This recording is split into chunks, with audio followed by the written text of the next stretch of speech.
Hello everyone, मेरा नाम है अभिषेक सिंह। इस वीडियो में हम बात करने जा रहे हैं घटनाचक्र पब्लिकेशन की यूपी ट्रिपल पीईटी के लिए जो उन्होंने बुक पब्लिश करी है, जिसमें पिछले सालों के प्रीवियस ईयर क्वेश्चंस पेपर दे रखे हैं। ठीक है, लगभग 48 क्वेश्चन पेपर्स के क्वेश्चंस का कलेक्शन। तो ऑलरेडी हमने हिस्ट्री खत्म कर लिया था। आज हम बात करने जा रहे हैं भारतीय संविधान एवं लोक प्रशासन की, बोले तो पॉलिटी। तो इस वीडियो में हम पूरा पॉलिटी को खत्म करेंगे। चलिए स्टार्ट करते हैं। सबसे पहले बात की गई है भारतीय संविधान, और पहला टॉपिक है भारतीय संविधान की मुख्य विशेषताएं। क्वेश्चन नंबर 1, भारतीय संविधान को माना गया है। भारतीय संविधान को क्या माना गया है? संघीय है, कि एकात्मक है, कि संसदीय है, कि रूप विधान में संघीय है और भावना में एकात्मक। तो हमारा आंसर डी सही है। ठीक है, जो हमारा भारत का संविधान है वो रूप विधान में संघीय है लेकिन भावना में एकात्मक है।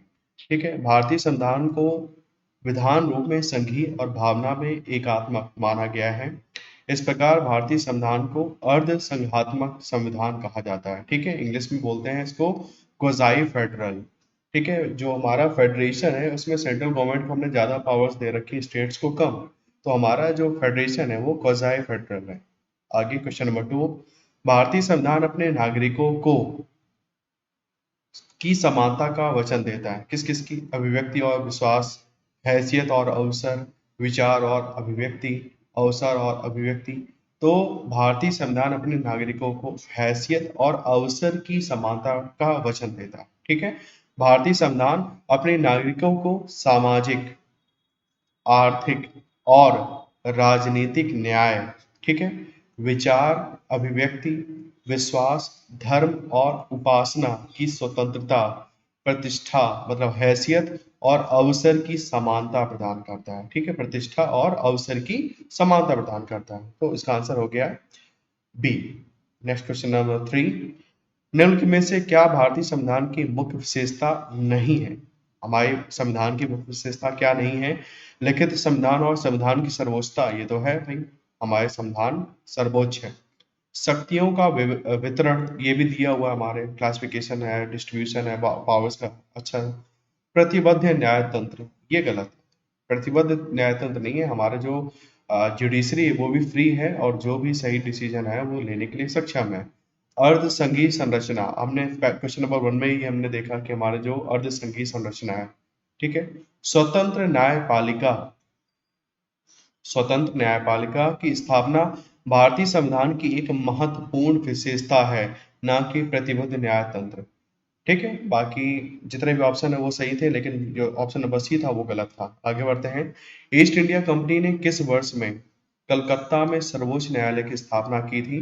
तो इसमें जितने भी ऑप्शन है सब गलत दे रखे हैं, लेकिन आपको इतना तो हमें याद है, 1773 के रेगुलेटिंग एक्ट में पहली बार कहा गया था कि कलकत्ता में हम क्या सर्वोच्च न्यायालय बनाएंगे। ठीक है, उसके लिए 26 मार्च 1774 को द लेटर्स ऑफ पेटेंट जारी किया गया था बनाने के लिए। ठीक है, तो अब इसका मतलब बहुत ज़्यादा यदि क्वेश्चन करके आना है तो इसको ऑप्शन माना जा सकता है, लेकिन यहाँ पर स्थापना का वर्ष ही पूछ लिया था, लेकिन वर्ष वो बताते हैं 1774 है इनका कहना है।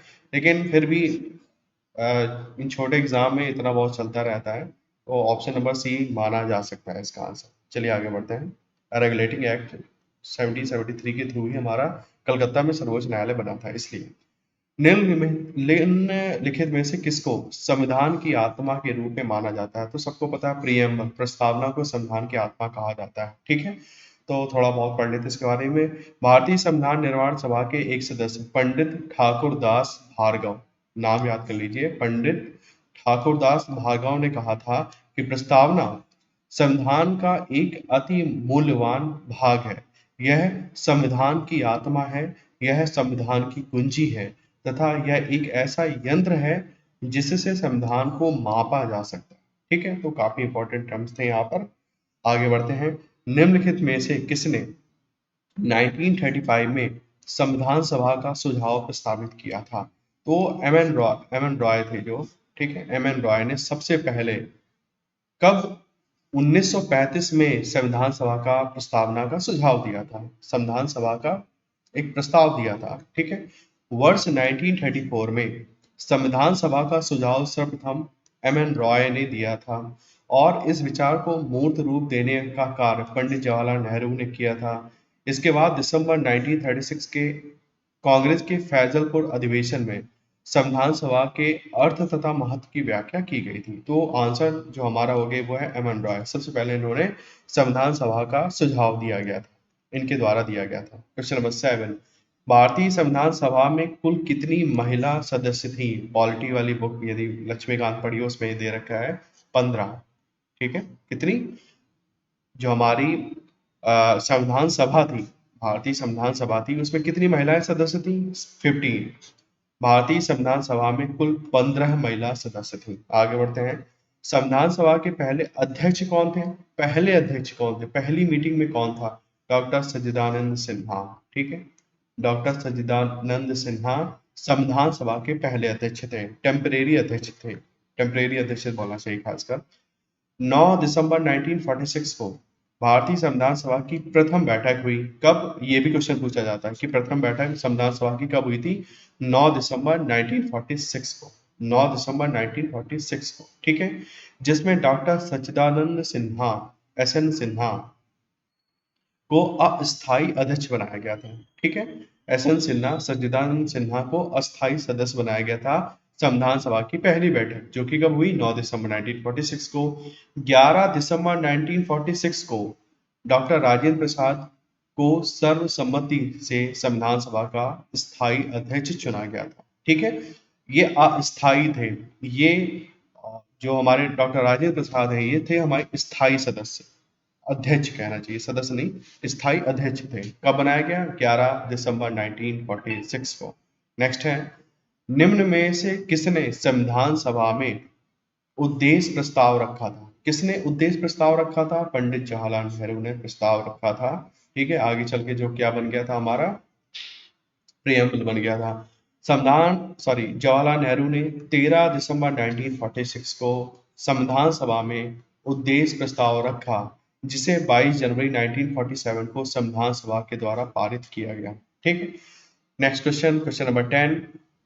संविधान सभा की अल्पसंख्यकों की उप समिति के अध्यक्ष कौन थे? एच.सी. मुखर्जी थे। ठीक है, अल्पसंख्यकों की उप समिति के अध्यक्ष कौन थे? एच.सी. मुखर्जी थे। ओके, थोड़ा इसके बारे में पढ़ लेते हैं। बहुत सारी कमिटीज थी। संविधान सभा ने संविधान के निर्माण से संबंधित विभिन्न कार्यों को करने के लिए कई समितियों का गठन किया। इनमें से 8 बड़ी समितियां थी तथा कुछ छोटी समितियां थी। ये समितियां, उनके अध्यक्ष कौन थे? संघ शक्ति समिति, इसके अध्यक्ष थे पंडित जवाहरलाल नेहरू। ठीक है, संघीय संविधान समिति, इसके भी अध्यक्ष थे पंडित जवाहरलाल नेहरू।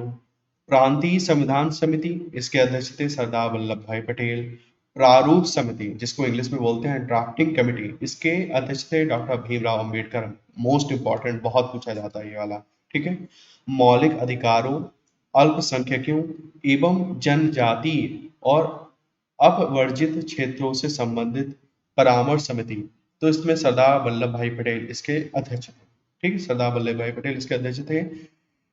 इस समिति के अंतर्गत कुछ उप समितियों का गठन किया गया था, जिसमें मुख्यतः शामिल है कौन कौन से? मौलिक अधिकार उप समिति, इसके अध्यक्ष थे जे.बी. कृपलानी। अल्पसंख्यक उप समिति, इसके अध्यक्ष थे एच.सी. मुखर्जी। प्रक्रिया नियम समिति, इसके अध्यक्ष थे डॉक्टर राजेंद्र प्रसाद। और राज्यों के लिए समिति, इसके अध्यक्ष थे पंडित जवाहरलाल नेहरू। संचालन समिति, इसके अध्यक्ष थे डॉक्टर राजेंद्र प्रसाद। ठीक है, इसको एक पेज में लिख लीजिए, याद कर लीजिए, कुछ ना कुछ पूछा जा सकता है। आगे बढ़ते हैं। ड्राफ्टिंग कमेटी के चेयरमैन कौन थे? अभी हमने पीछे ही देखा, ड्राफ्टिंग कमेटी के चेयरमैन कौन थे? Doctor B R. अम्बेडकर थे।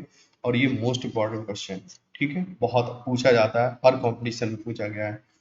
भारत का संविधान लिखा गया था 2 वर्षों में, 2 वर्ष से अधिक किंतु 3 वर्ष से कम अवधि में। तो सीधा सीधा हमें याद करके रखना है, 2 ईयर लगाए गए, 2 साल 11 माह, ठीक है, 11 मंथ और 18 दिन, 18 डेज, इतने में हमारा संविधान लिखा गया था। ठीक है, 2 वर्ष 11 माह 18 दिन। यूपी पीसीएस में ऑलरेडी ये क्वेश्चन पूछा जा चुका है। भारत का संविधान 2 वर्ष 11 माह 18 दिन में लिखा गया था। ठीक है, भारत का संविधान 2 वर्ष से अधिक किंतु 3 वर्षों से कम, मतलब 2 वर्ष 11 माह 18 दिन में लिखा गया था। भारतीय संविधान निर्मात्री सभा की पहली बैठक कब हुई थी? हमने पहले भी देखा, 9 दिसंबर 1946 को हुई थी। ये भी क्वेश्चन बहुत बार पूछा गया है कि पहली मीटिंग मीटिंग कब हुई थी? 9 दिसंबर 1946 को हुई थी।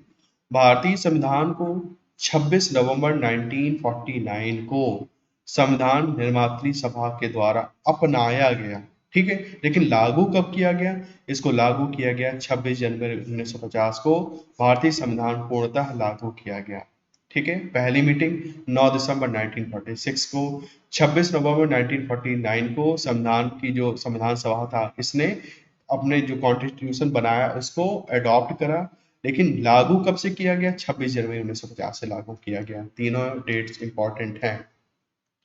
भारत का संविधान संविधान सभा के द्वारा डैश डैश डैश में अपनाया गया था, जो 26 जनवरी 1950 को लागू हुआ।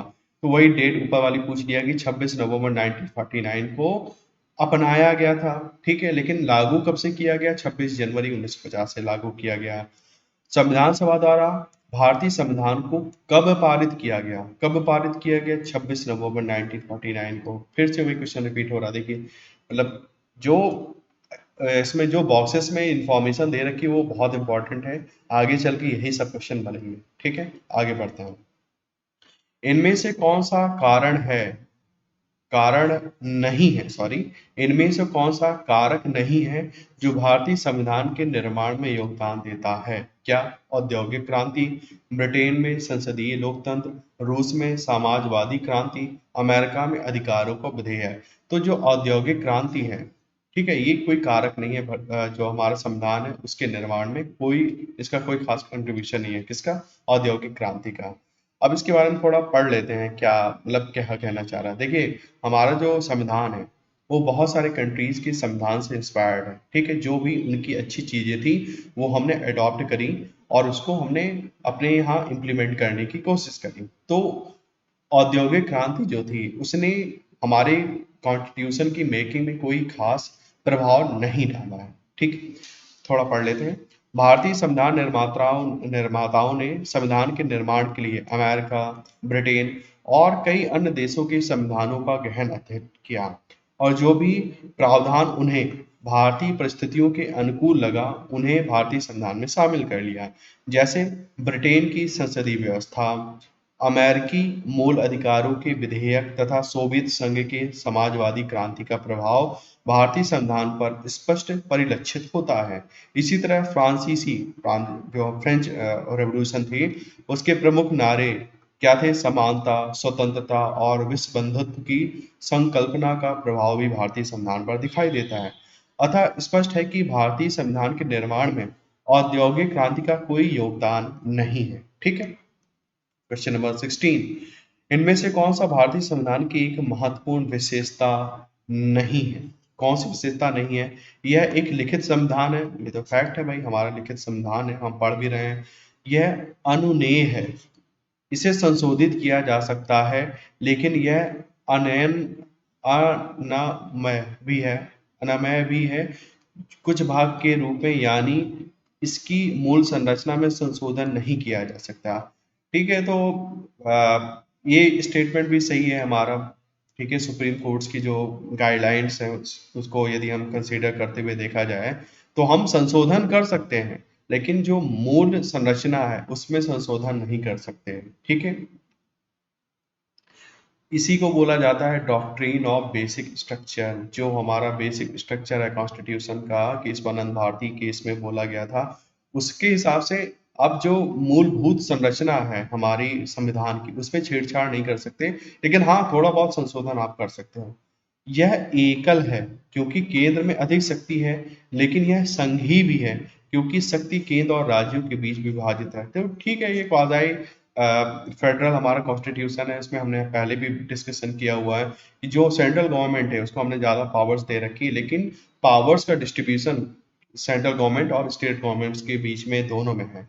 इसे राज्य के राज्यपाल, सांसदों और विधायकों के परामर्श से संशोधित किया जा सकता है। तो भाई संशोधन का ये तरीका तो नहीं है, ठीक है। तो क्वेश्चन नंबर 16 का आंसर हो गया डी, जो स्टेटमेंट गलत है। इसके बारे में और थोड़ा पढ़ लेते हैं। भारतीय संविधान का अनुच्छेद 368, जो अनुच्छेद कॉन्स्टिट्यूशनल अमेंडमेंट का आर्टिकल कौन सा? आर्टिकल 368। ये भी यूपी पीसीएस में मैचिंग के रूप में पूछा जाता है बहुत बार। भारतीय संविधान के अनुच्छेद आर्टिकल 368 में संविधान संशोधन की शक्ति एवं प्रक्रिया दी गई है, जिसके तहत संविधान संशोधन की शक्ति संसद को दी गई है। ठीक है, यहाँ पर राज्यपाल लिखा था, भैया राज्यपाल कुछ नहीं करता, संसद करता है जो कुछ करता है। राज्य के राज्यपाल को संविधान में संशोधन का अधिकार नहीं है। उल्लेखनीय है कि संसद प्रस्तावना तथा मूल अधिकारों सहित संविधान के किसी भी भाग में संशोधन कर सकती है, किंतु संविधान के आधारभूत ढांचे में संशोधन नहीं कर सकती। नेक्स्ट क्वेश्चन नंबर 17, भारतीय संविधान कितने शब्दों का बना है? अब इस टाइप के क्वेश्चन बड़े अघेल होते हैं, मतलब ये ज्यादातर ये क्वेश्चन छोड़ देने चाहिए। इस तरह के ऊट पटांग के क्वेश्चन हमेशा आते ही हैं कि कितने शब्द हैं कॉन्स्टिट्यूशन में, मतलब इतना कुछ है पूछने को लेकिन नहीं पूछ रहे हैं, क्या बकवास क्वेश्चन पूछा जा रहा है। लेकिन भाई ऐसा ही कंपटीशन है आज की डेट में, तो उस तरह के क्वेश्चन के लिए आप मेंटली तैयार रहो। कुछ अंड-बंड के क्वेश्चन तो आएंगे बाहर, मतलब कि पेपरों में। तो लगभग इसका कहना है कि 1,20,000 वर्ड्स हैं हमारे संविधान में। ठीक है, अभी इसमें इन्होंने बॉक्स में एग्जैक्ट वर्ड्स भी दे रखे हैं। भारतीय संविधान द्वारा भारत के संविधान का निर्माण किया गया। मूल संविधान में 22 भाग, 395 अनुच्छेद और 8 अनुसूचियां थी। ठीक है, 22 पार्ट्स, 395 आर्टिकल्स और 8 शेड्यूल्स थे। वर्तमान में क्या हो गया? वर्तमान में लगभग 25 भाग हैं, 25 पार्ट्स हैं, 465 अनुच्छेद हो गए, अभी और भी बढ़ गए होंगे। ठीक है, तथा 12 अनुसूची हैं, 12 शेड्यूल्स हैं। भारतीय संविधान विश्व का सबसे लंबा संविधान है और इसमें लगभग 1,20,000 शब्दों से बना है। आगे बढ़ते हैं। राज्य के नीति निर्देशक सिद्धांत। भारत के संविधान का कौन सा अनुच्छेद राष्ट्रीय महत्व के स्मारकों और स्थानों की वस्तुओं की सुरक्षा से संबंधित है? तो ये आर्टिकल 49 है। ठीक है, देखिए फंडामेंटल राइट्स, डीवीएसपी और फंडामेंटल ड्यूटीज। ठीक है ना, फंडामेंटल ड्यूटीज और कुछ इंपॉर्टेंट और आर्टिकल्स हैं जो बार बार कॉम्पिटिशन में पूछे जाते हैं, उनका तो एक एक आर्टिकल याद होना पड़ेगा, याद करना पड़ेगा, तभी क्वेश्चन बनेगा, नहीं तो क्वेश्चन हमेशा गलत हो जाएगा।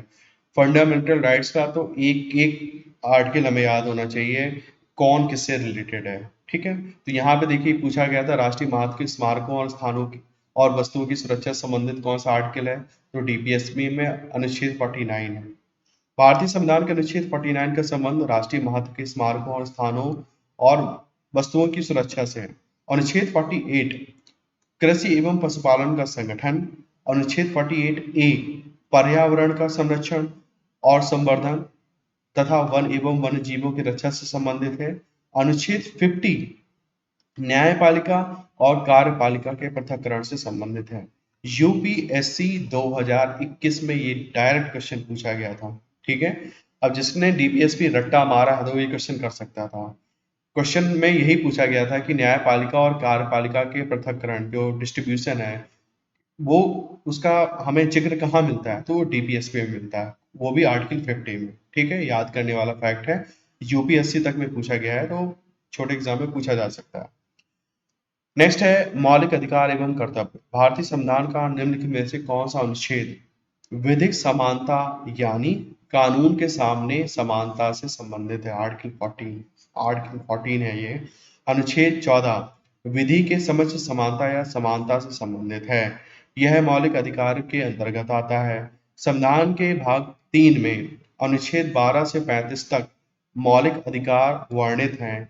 इसे संयुक्त राज्य अमेरिका के संविधान से लिया गया है। ठीक है, क्वेश्चन नंबर 2, भारतीय संविधान का कौन सा अनुच्छेद कानून के समक्ष समानता प्रदान करता है? क्वेश्चन फिर से रिपीट हो रहा है, देखो क्वेश्चन आर्टिकल 14 है, जो क्या है आर्टिकल 14 कानून के समक्ष समानता प्रदान करता है।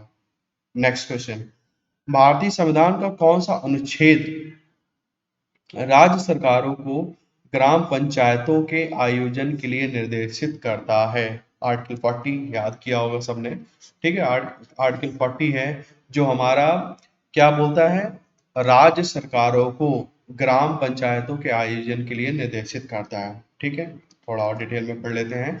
भारतीय संविधान के अनुच्छेद 40 के अनुसार राज्य ग्राम पंचायतों का संगठन करने के लिए कदम उठाएगी और ऐसी शक्तियां प्रदान करेगी जो स्वायत्त शासन की इकाइयों के रूप में कार्य करने के योग्य बनाने के लिए आवश्यक हैं। क्वेश्चन नंबर 4, निम्नलिखित में से क्या भारतीय नागरिकों को आर्थिक न्याय प्रदान करता है? राजनीति के निदेशक सिद्धांत। ठीक है, डीपीएसपी भारतीय नागरिकों को आर्थिक न्याय की बात केवल हमारे डीपीएसपी में होती है। ठीक है, तो याद कर लीजिए, यहाँ पे बहुत क्वेश्चन ये फैक्चुअल इंफॉर्मेशन ना यूपीएससी में भी बहुत बार घुमा फिरा के किसी न किसी स्टेटमेंट में लिख देते हैं हम लोग। तो राजनीति के निदेशक सिद्धांत भारतीय नागरिकों को आर्थिक न्याय प्रदान करता है। क्वेश्चन नंबर 5, संविधान के किस अनुच्छेद के प्रावधानों के अंतर्गत भारत सरकार ने भारत रत्न और पद्मश्री को प्रारंभ किया? तो ये अनुच्छेद 18 के थ्रू इसको स्टार्ट किया गया था। ठीक है, एक बार इसके बारे में पढ़ लेते हैं। भारतीय संविधान के अनुच्छेद 18(1) के तहत राज्य, सेना या विद्या संबंधी सम्मान के अतिरिक्त और कोई उपाधि प्रदान नहीं करेगा। राज्य, सेना या विद्या संबंधी, मतलब आपने पीएचडी करा है तो आप डॉक्टर लगा सकते हो, सेना में हो तो आप कर्नल वगैरह अपने नाम के आगे लिख सकते हो। ठीक है, राज्य, सेना या विद्या संबंधी सम्मान के अतिरिक्त कोई उपाधि प्रदान नहीं करेगा।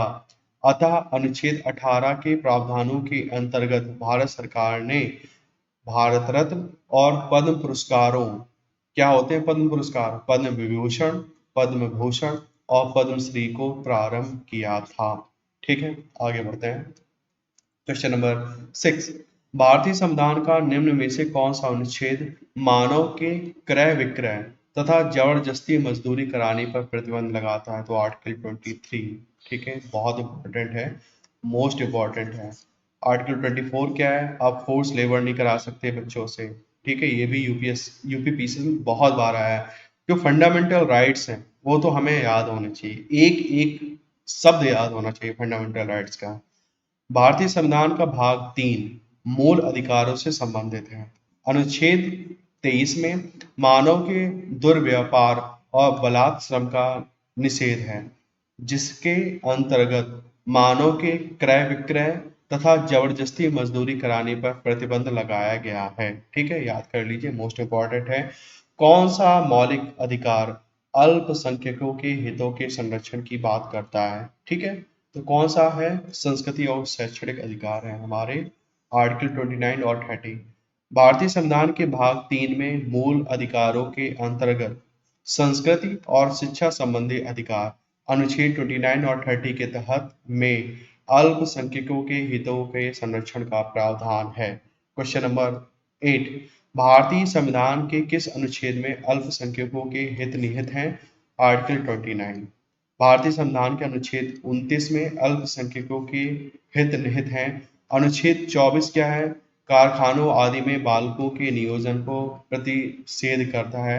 अनुच्छेद 21 क्या है? व्यक्ति के प्राण और दैहिक स्वतंत्रता की सुरक्षा प्रदान करता है। तो जितने भी बाकी ऑप्शन थे उनको बताया है इसमें। आगे बढ़ते हैं। क्वेश्चन नंबर 9, संवैधानिक उपचारों का अधिकार के तहत आता है। तो मौलिक अधिकार, हमारे मौलिक अधिकारों में संवैधानिक उपचार की बात की गई है। कौन सा? आर्टिकल 32 में बहुत सारी रिट्स दे रखी है ना, तो वो संवैधानिक उपचार की बात कर रहा है।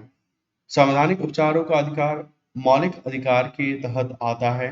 भारतीय संविधान के भाग 3 के अनुच्छेद 12 से 35 तक मौलिक अधिकारों का उल्लेख किया गया है। मौलिक अधिकारों के अंतर्गत अनुच्छेद 32 में ही संवैधानिक उपचारों का उल्लेख है। अनुच्छेद 32 के तहत उच्चतम न्यायालय तथा अनुच्छेद 226 के तहत उच्च न्यायालय मौलिक अधिकारों के उल्लंघन की स्थिति में उपचार प्रदान कर सकते हैं। इसे आर्टिकल 32 की बात बोली जा रही है। आर्टिकल 32 को B.R. अम्बेडकर बाबा साहब ने संविधान की आत्मा कहा है। ठीक है, ये क्वेश्चन डायरेक्ट पूछा जाता है, किसने बोला है? बाबा साहब ने बोला है। किसको बोला है? अनुच्छेद 32 को बोला है। क्या बोला है? संविधान की आत्मा बोला है। आगे बढ़ते हैं। क्वेश्चन नंबर 10, मौलिक अधिकारों को लागू करने के लिए संविधान ने किसे विशेष उत्तरदायित्व सौंपा है? तो उच्चतम न्यायालय को। ठीक है, उच्चतम न्यायालय को एक विशेष उत्तरदायित्व सौंपा है। आगे बढ़ते हैं। क्वेश्चन नंबर 11, शिक्षा का अधिकार एक मौलिक अधिकार है जो कि संबंधित है किससे? अनुच्छेद 21A से। ठीक है, इसको बाद में जोड़ा गया था, पढ़ लेते हैं। शिक्षा का अधिकार एक मौलिक अधिकार है जो अनुच्छेद 21A से संबंधित है। अनुच्छेद के तहत, ठीक है, आर्टिकल 21A के तहत 6 से 14 वर्ष तक के सभी बच्चों को निःशुल्क एवं अनिवार्य शिक्षा अधिकार प्रदान किया गया है, जबकि अनुच्छेद 29 एवं 30 का संबंध क्रमशः अल्पसंख्यक वर्गों के हितों के संरक्षण तथा अल्पसंख्यकों का शैक्षणिक संस्थानों की स्थापना और प्रशासन के अधिकार से है। अनुच्छेद 19 का संबंध किससे है? मतलब फ्रीडम ऑफ एक्सप्रेशन, जिसको बोलते हैं वाक स्वतंत्रता आदि विषयक कुछ अधिकारों या संरक्षण से है। ठीक है, इस तरह से क्वेश्चन नंबर 11 हो गया। आगे बढ़ते हैं क्वेश्चन नंबर 12। मार्च 2019 तक उपलब्ध जानकारी के अनुसार भारतीय संविधान में मौलिक कर्तव्य कितने हैं? फंडामेंटल ड्यूटीज कितनी है? फंडामेंटल ड्यूटीज हैं 11। स्वर्ण सिंह कमेटी, ठीक है, स्वर्ण सिंह समिति जो थी मोस्ट इंपॉर्टेंट है, मान के चलो, मतलब मेरे ख्याल से यूपी पीसीएस में ये क्वेश्चन स्वर्ण सिंह समिति से आराम से 10 से 12 बार क्वेश्चन पूछा जा चुका है। इतना इंपॉर्टेंट ये एक शब्द है, स्वर्ण सिंह समिति मौलिक कर्तव्य। ठीक है, स्वर्ण सिंह समिति की संस्तुति पर 42वें संविधान संशोधन अधिनियम, ये भी याद करना है। कौन सा अधिनियम था? 42वां संविधान संशोधन अधिनियम 1976, ईयर भी याद करना है, के द्वारा संविधान में भाग 4 का, ठीक है, भाग 4 का 4A, जो कि अनुच्छेद 51A को जोड़कर नागरिकों के 10 मूल कर्तव्यों का उल्लेख किया गया था। जो इनिशियली जोड़े गए थे 10 मूल कर्तव्य थे। इसके बाद क्या हुआ? इसके बाद 86वां संविधान संशोधन अधिनियम लाया गया 2002 में। इसमें 11वां मूल कर्तव्य जोड़ा गया।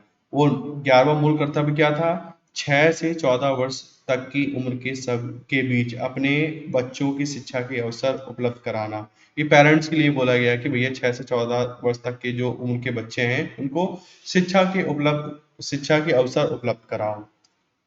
तो काफी इंपॉर्टेंट था, जितना भी बॉक्स में लिखा हुआ है। नेक्स्ट है, भारतीय संविधान में कितने मूल कर्तव्य दिए गए हैं? अब देखो यहाँ पे करंट वाला पूछ रहा है, अभी कितने हैं, पुराना नहीं पूछ रहा है। अभी 11 मूल कर्तव्य हो चुके हैं। नेक्स्ट है, मौलिक कर्तव्यों से संबंधित अनुच्छेद 51A को संविधान में किसके, कौन सा अधिनियम, देखिए कोई क्वेश्चन पूछ लिया है कौन सा अधिनियम था, तो 42वां संविधान अधिनियम था। ठीक है, 42वां कॉन्स्टिट्यूशनल अमेंडमेंट एक्ट 1976 के द्वारा आर्टिकल 51A हमारा जोड़ा गया पार्ट 4A में। ठीक है, हमने पार्ट 4A जोड़ा गया, इसको 4 का बोल लेते हैं हिंदी में, 4A जोड़ा गया। इसमें हमने मौलिक कर्तव्यों को, फंडामेंटल ड्यूटीज को मेंशन किया है। आगे बढ़ते हैं क्वेश्चन नंबर 15। निम्न में से किस एक की संस्तुति के आधार पर मूल कर्तव्यों से संबंधित प्रावधानों को भारत के संविधान में जोड़ा गया? स्वर्ण सिंह समिति, अभी पहले मैंने बता दिया। जो भी बॉक्स में हमने पढ़ा सब कुछ इंपॉर्टेंट था, आगे वही बार बार पूछा जाता है। निम्नलिखित में कौन सी समिति ने मूल कर्तव्यों को संविधान में सम्मिलित करने का सुझाव दिया? फिर देखिए क्वेश्चन रिपीट हो गया, स्वर्ण सिंह समिति। 42वें संविधान संशोधन के माध्यम से भारतीय संविधान में कितने मौलिक कर्तव्य सम्मिलित किए गए थे? अब देखिए 42वें संविधान संशोधन किया गया था, तब स्टार्टिंग में केवल 10 जोड़े गए थे। फिर 86 कॉन्स्टिट्यूशन, ये देखिए 86 कॉन्स्टिट्यूशनल अमेंडमेंट एक्ट 2002 आया, उसमें 11वां मूल कर्तव्य जोड़ा गया था। ठीक है, तो अभी वो पूछ रहा है 42वें संविधान संशोधन के माध्यम से भारतीय संविधान में कितने मौलिक कर्तव्य जोड़े गए थे? 10। आगे बढ़ते हैं क्वेश्चन नंबर 18। भारतीय संविधान के अंतर्गत निम्नलिखित में से कौन सा एक मौलिक कर्तव्य नहीं है? लोक चुनावों में वोट डालना, लोक चुनावों में वोट डालना कोई मौलिक कर्तव्य नहीं है। ठीक है, ये लीगल राइट है, कॉन्स्टिट्यूशनल राइट है, लेकिन फंडामेंटल ड्यूटी नहीं है। ठीक है, आगे बढ़ते हैं। अब बात करते हैं संसदीय प्रणाली की। भारत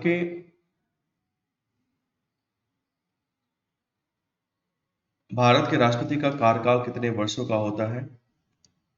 भारत के राष्ट्रपति का कार्यकाल कितने वर्षों का होता है? सबको पता है 5 वर्ष का हमारा कार्यकाल होता है राष्ट्रपति का। ठीक है, इजी क्वेश्चन है। आगे बढ़ते हैं, थोड़ा और भी दे रखा है, पढ़ लेते हैं इसके बारे में। भारत का राष्ट्रपति देश का राष्ट्राध्यक्ष और प्रथम नागरिक होता है जिसके पास भारतीय सशस्त्र सेना की कमान है। भारत का राष्ट्रपति लोकसभा, राज्यसभा, विधानसभा के निर्वाचित सदस्यों के द्वारा चुना जाता है।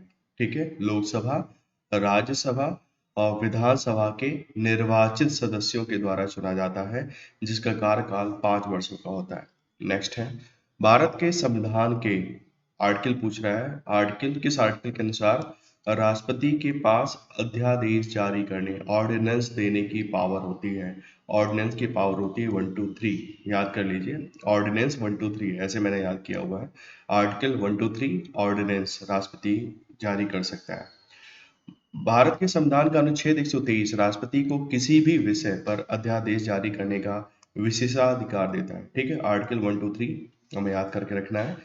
राष्ट्रपति ऐसे समय में अध्यादेश जारी कर सकते हैं जब संसद सत्र में ना हो, लेकिन विषय इतना गंभीर और अनिवार्य होना चाहिए जिसे संसद सत्र के शुरू होने तक टाला ना जा सके। ठीक है, बहुत कुछ इम्पोर्टेंट इशू है तो हम अध्यादेश ला के अपना जो भी वर्क है वो इम्प्लीमेंट कर सकते हैं। तो आर्टिकल 1 2 3 ऑर्डिनेंस पावर बताता है राष्ट्रपति की। आगे बढ़ते हैं, क्वेश्चन नंबर 3, राष्ट्रपति द्वारा राज्यसभा में कितने सदस्यों को नामित किया जा सकता है?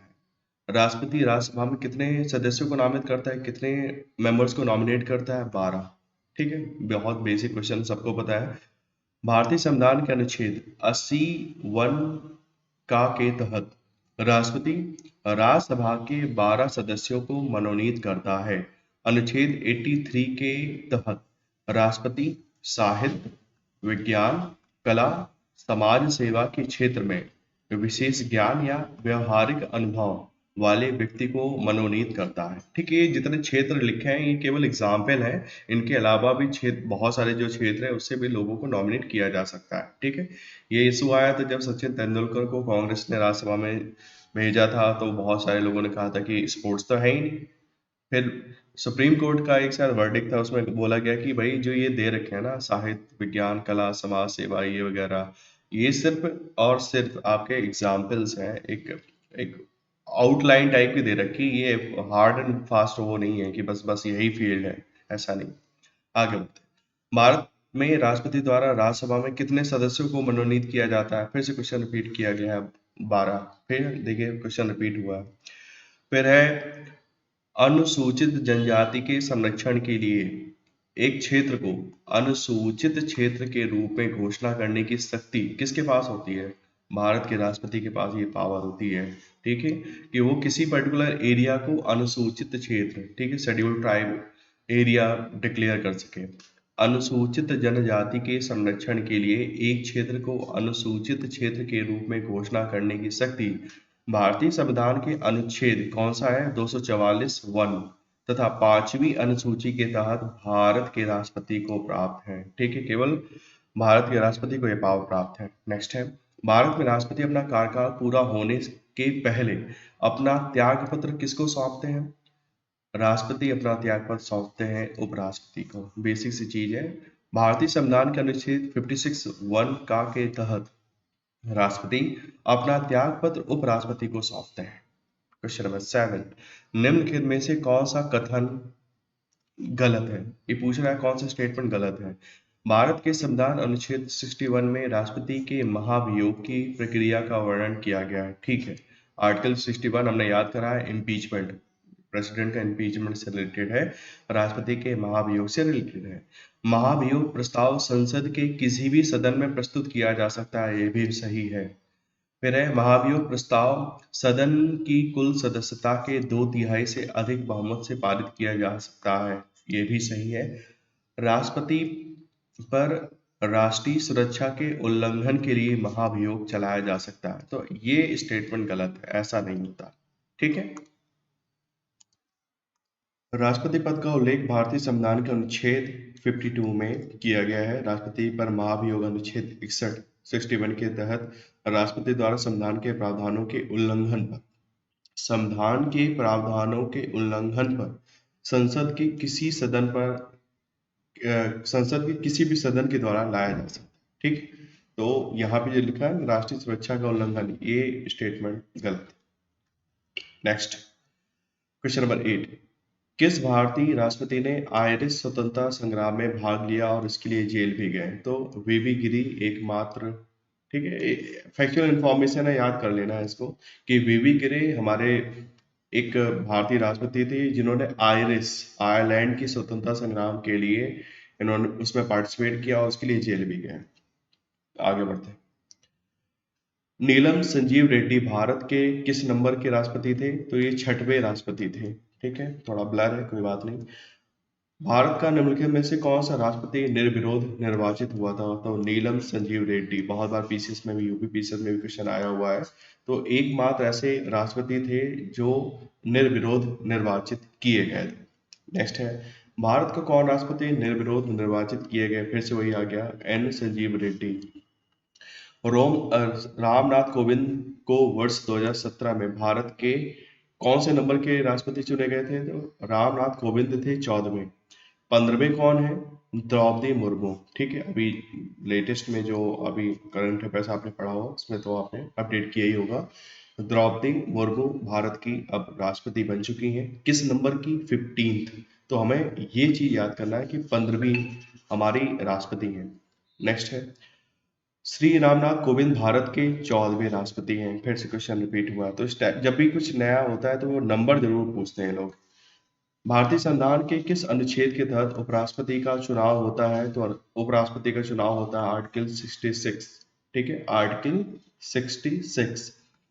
उपराष्ट्रपति को अपना कार्यकाल समाप्त होने से पूर्व अपने पद से हटाने का अधिकार निम्नलिखित में से किसके पास है? तो उपराष्ट्रपति को कार्यकाल से खत्म, मतलब कि पहले यदि हटाना है तो केवल वो राज्यसभा ही कर सकती है। लोकसभा का कोई यहाँ पे कोई भी रोल नहीं है, सिर्फ और सिर्फ राज्यसभा। उपराष्ट्रपति राज्यसभा के ऐसे संकल्प के द्वारा पद से हटाया जा सकता है जिसे राज्यसभा ने बहुमत से पारित किया हो और जिसे लोकसभा एक सहमत हो। ठीक है, किंतु ऐसा कोई संकल्प तब तक प्रस्तुत नहीं किया जा सकता जब तक उस संकल्प के प्रस्तुत करने के आशय की सूचना कम से कम 14 दिन पूर्व ना दी गई हो। ठीक है, जिसको भी हटाना है उसको आप 14 दिन का एक तरीके से रिमाइंडर टाइप का दोगे, भाई 14 दिन है, इसके बाद हो सकता है वो रिजाइन कर दे अपने पोस्ट से। नहीं भी करते हैं तो फिर आप अपना ये उसको हटाने का जो प्रोसेस है वो स्टार्ट करेंगे। प्रोसेस केवल राज्यसभा में स्टार्ट होता है, लेकिन उसमें सहमति लोकसभा की भी चाहिए। नेक्स्ट, भारत के राष्ट्रपति द्वारा चरित्र को बदले बिना, ठीक है, चरित्र को बदले बिना सजा की मात्रा को कम करना आर्टिकल 72 के तहत क्या कहलाता है? अब इसमें जो सही आंसर है वो है परिहार। ठीक है, इसको इंग्लिश में रिस्पाइट बोलते हैं। तो देखिए 5-6 है, एक बार बुक से आप जरूर पढ़ लेना। 5-6 तरीके की प्रोसेस होता है जिसमें कोई भी सजा है उसको राष्ट्रपति कम कर सकता है, या उनका बहुत विगरस है तो उसको थोड़ा हल्का कर सकते हैं। मान लो तुम्हें मौत की सजा दी गई थी तो मौत की सजा को उन्होंने कन्वर्ट कर दिया किसमें, कि आजीवन कारावास की सजा में। और मान लो 15 साल की सजा थी, 15 साल से हो सकता है आपका बिहेवियर बहुत अच्छा था तो हो सकता है आपको 10 साल बाद छोड़ दिया जाए जेल से। तो ये राष्ट्रपति कर सकता है, उसको ये पावर मिली हुई है। ठीक है, तो इसको एक बार बुक से देख लेना, ये क्वेश्चन यहाँ पे गलत है, ऐसा इस बुक का कहना है। नेक्स्ट है, मृत्युदंड के मामले में क्षमा देने का अधिकार किसे है? केवल और केवल राष्ट्रपति को। आगे बढ़ते हैं। अगस्त 2018 से राज्यसभा के अध्यक्ष कौन हैं? अभी एम वेंकैया नायडू थे, अब बदल गए हैं, इसलिए न्यूज़पेपर पढ़ो और अपडेट करो। केंद्र सरकार के विभिन्न मंत्रालयों विभागों के काम की जांच करने के लिए विभाग से संबंधित स्थायी समितियों की स्थापना 1993 में की गई थी ताकि संसद के प्रति सरकार की जवाबदेही को और मजबूत किया जा सके। ठीक है, इसको थोड़ा और जान लेते हैं। संविधान के अनुच्छेद 118 वन के अंतर्गत दोनों सदनों द्वारा निर्मित नियमों के तहत समितियां, ठीक है, कमिटीज अधिनियमित होती हैं। 8 अप्रैल 1993 को विभागों से संबंधित 17 स्थायी समितियों का गठन किया गया। कितनी? 17, ताकि संसद के प्रति सरकार की जवाबदेही को और मजबूत किया जा सके। लोकसभा में कितनी अनुसूचित जाति और अनुसूचित जनजाति के प्रतिनिधियों के लिए सीटें आरक्षित हैं? तो 131 सीटें एससी प्लस एसटी के लिए लोकसभा में रजिस्टर्ड मतलब कि रिजर्व्ड है, लेकिन राज्यसभा में कोई रिजर्वेशन नहीं होता, केवल लोकसभा में होता है। ठीक है। वर्ष 2008 के परिसीमन के बाद लोकसभा में अनुसूचित जाति एवं अनुसूचित जनजाति के प्रतिनिधियों के लिए अनुसूचित जाति के लिए है 84, अनुसूचित जनजाति के लिए है 47 सीट रिजर्व है। ठीक है। जिसे दोनों को मिलाकर आरक्षित सीटों की संख्या कितनी हो गई? 131। कितना? 131। जबकि वर्ष 2008 के परिसीमन से पहले संसद में अनुसूचित जाति एवं अनुसूचित जनजाति के लिए क्रमशः 79 सीटें और 41 सीटें आरक्षित थी। आप पुराना मत याद करो, इसको बिल्कुल याद मत करो। ठीक है। आप बस नया वाला याद करो कि 2008 के बाद अभी का क्या डेटा है। अनुसूचित जाति के लिए 84, अनुसूचित जनजाति के लिए 47, टोटल 131। नेक्स्ट, भारत विश्व का विशालतम लोकतांत्रिक प्रजातंत्र है। इसकी प्रथम लोकसभा कब आयोजित की गई थी? तो 13 मई 1952 को पहली लोकसभा हमारी बनी थी। ठीक है। इसलिए आप देखोगे ज्यादातर हमारे चुनाव भी मई के ही टाइम में होते हैं। भारत की प्रथम लोकसभा की बैठक 13 मई 1952 को आयोजित की गई थी, जबकि प्रथम निर्वाचित लोकसभा 17 अप्रैल 1952 को अस्तित्व में आई थी। चलिए आगे बढ़ते हैं। निम्नलिखित में से कौन सा संसद का कार्य नहीं है? पार्लियामेंट के फंक्शंस पूछे जा रहे हैं, तो कौन सा संसद का कार्य नहीं है? संसद विधायी मतलब कानून बनाने और वित्तीय कार्य, धन बिल और बजटीय कार्य करती है।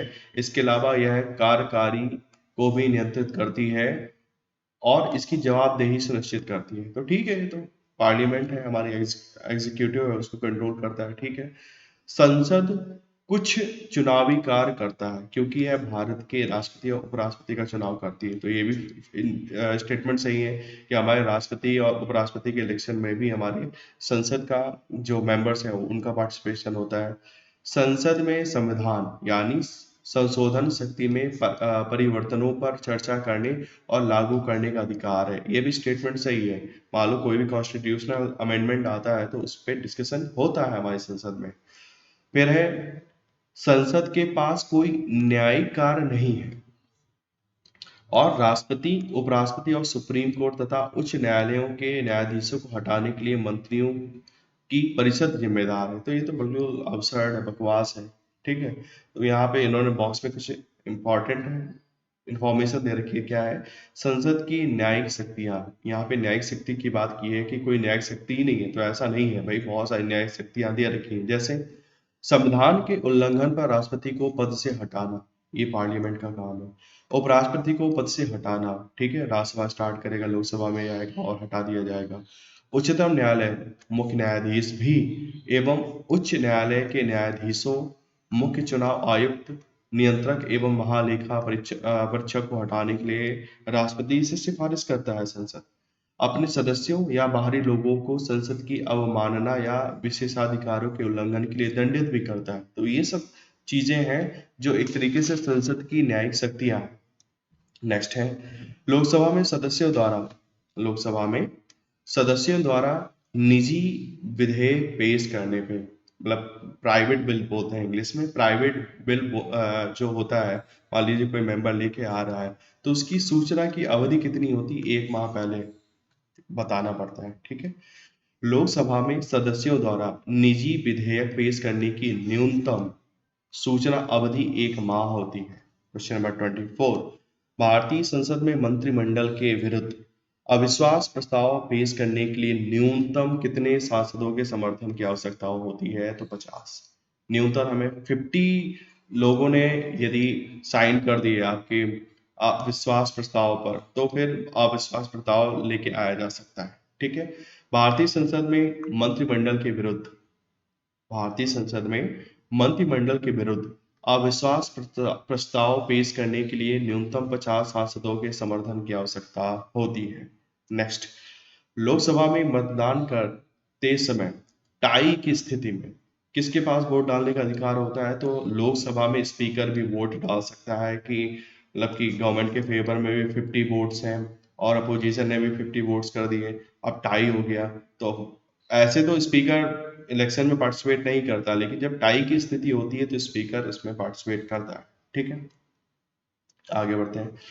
संविधान द्वारा विचार की गई लोकसभा की अधिकतम ताकत क्या है? तो देखो, पहले 552 था, ठीक है, फिर एंग्लो इंडियंस हटा दिए गए, अब 550 हो गया। तो याद कर लीजिए 550, और कुछ भी याद करने की जरूरत नहीं है।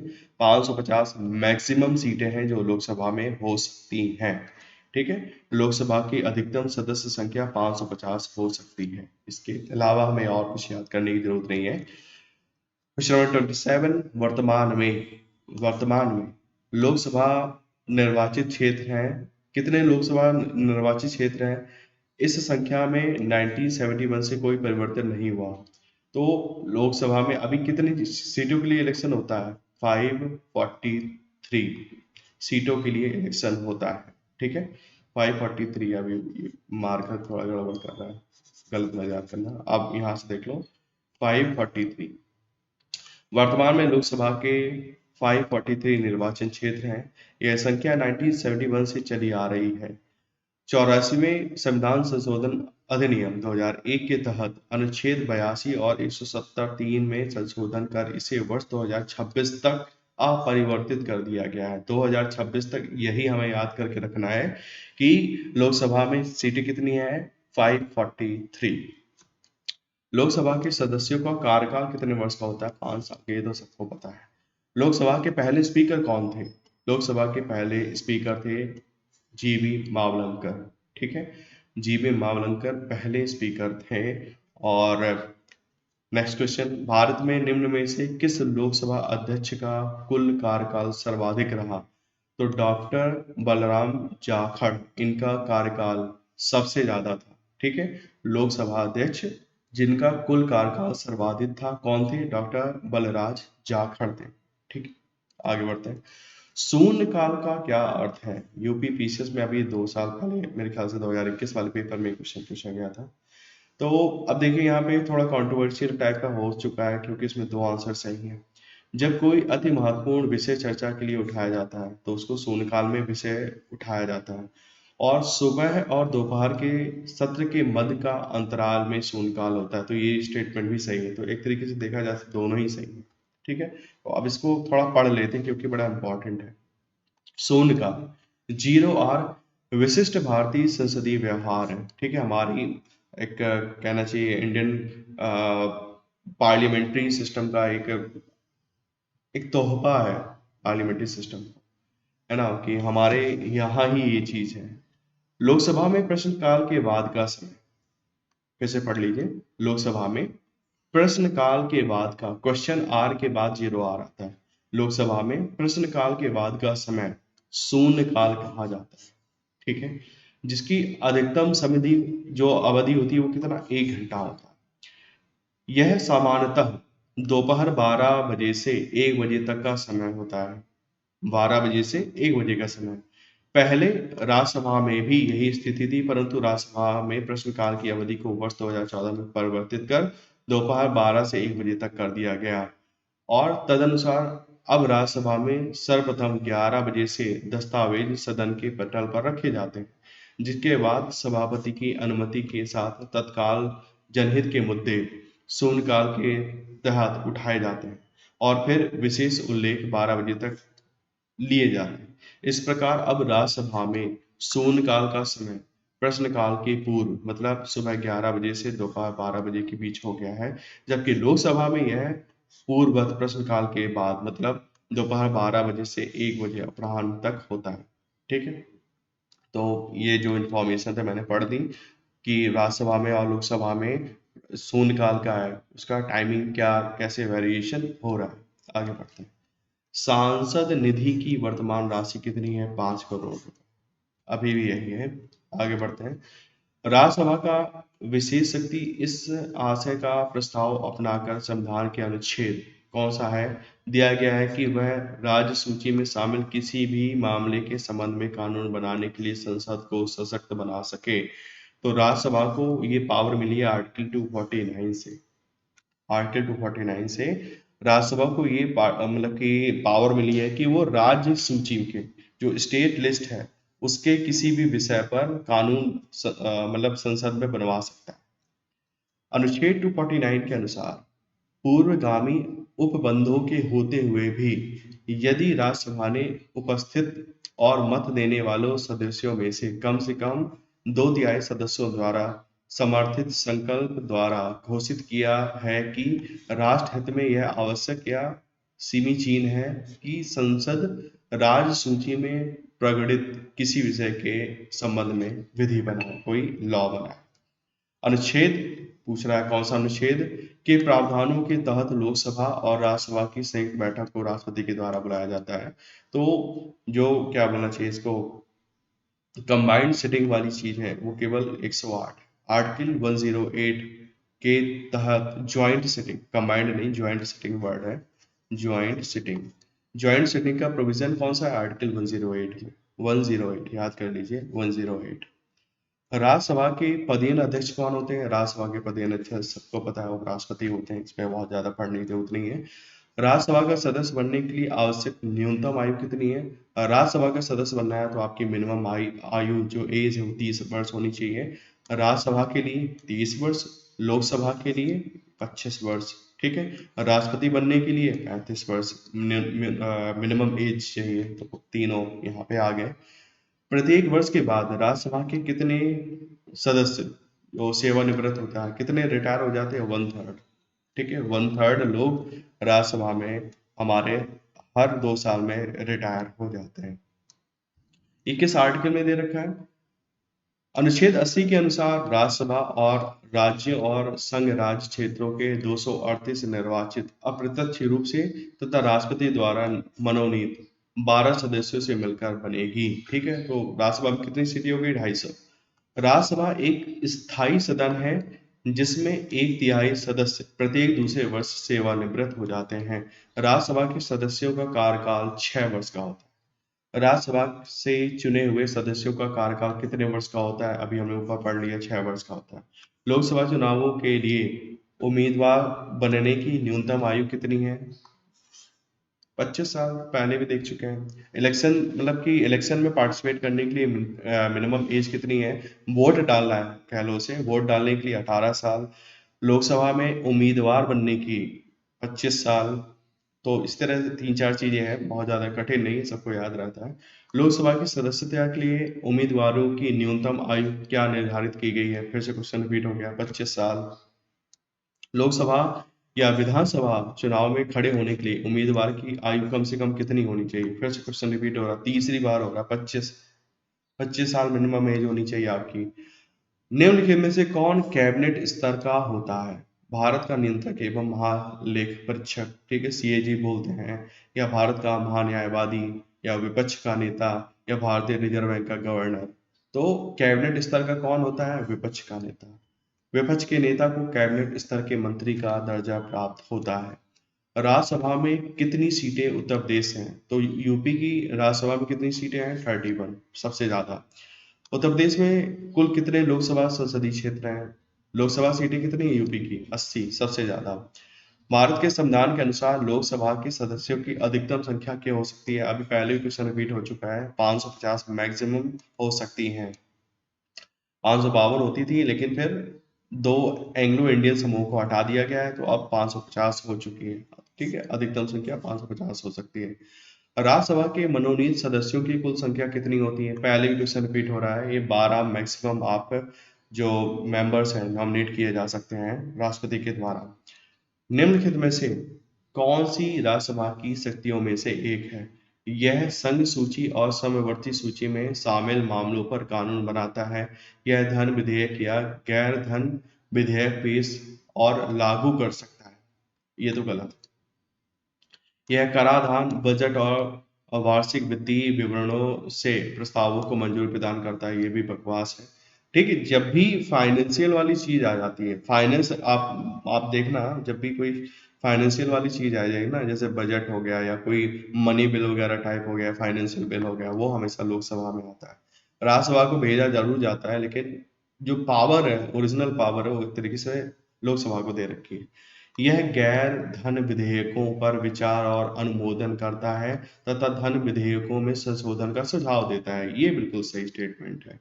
यह आपातकाल की घोषणा को मंजूरी देता है, ये भी गलत है। राज्यसभा करता है, सॉरी लोकसभा करता है। धन विधेयक से संबंध में धन विधेयक के संबंध में संविधान के द्वारा राज्यसभा को लोकसभा की तुलना में निर्बल स्थिति प्रदान की गई है। धन विधेयक पहले लोकसभा में पुनः स्थापित किया जाता है।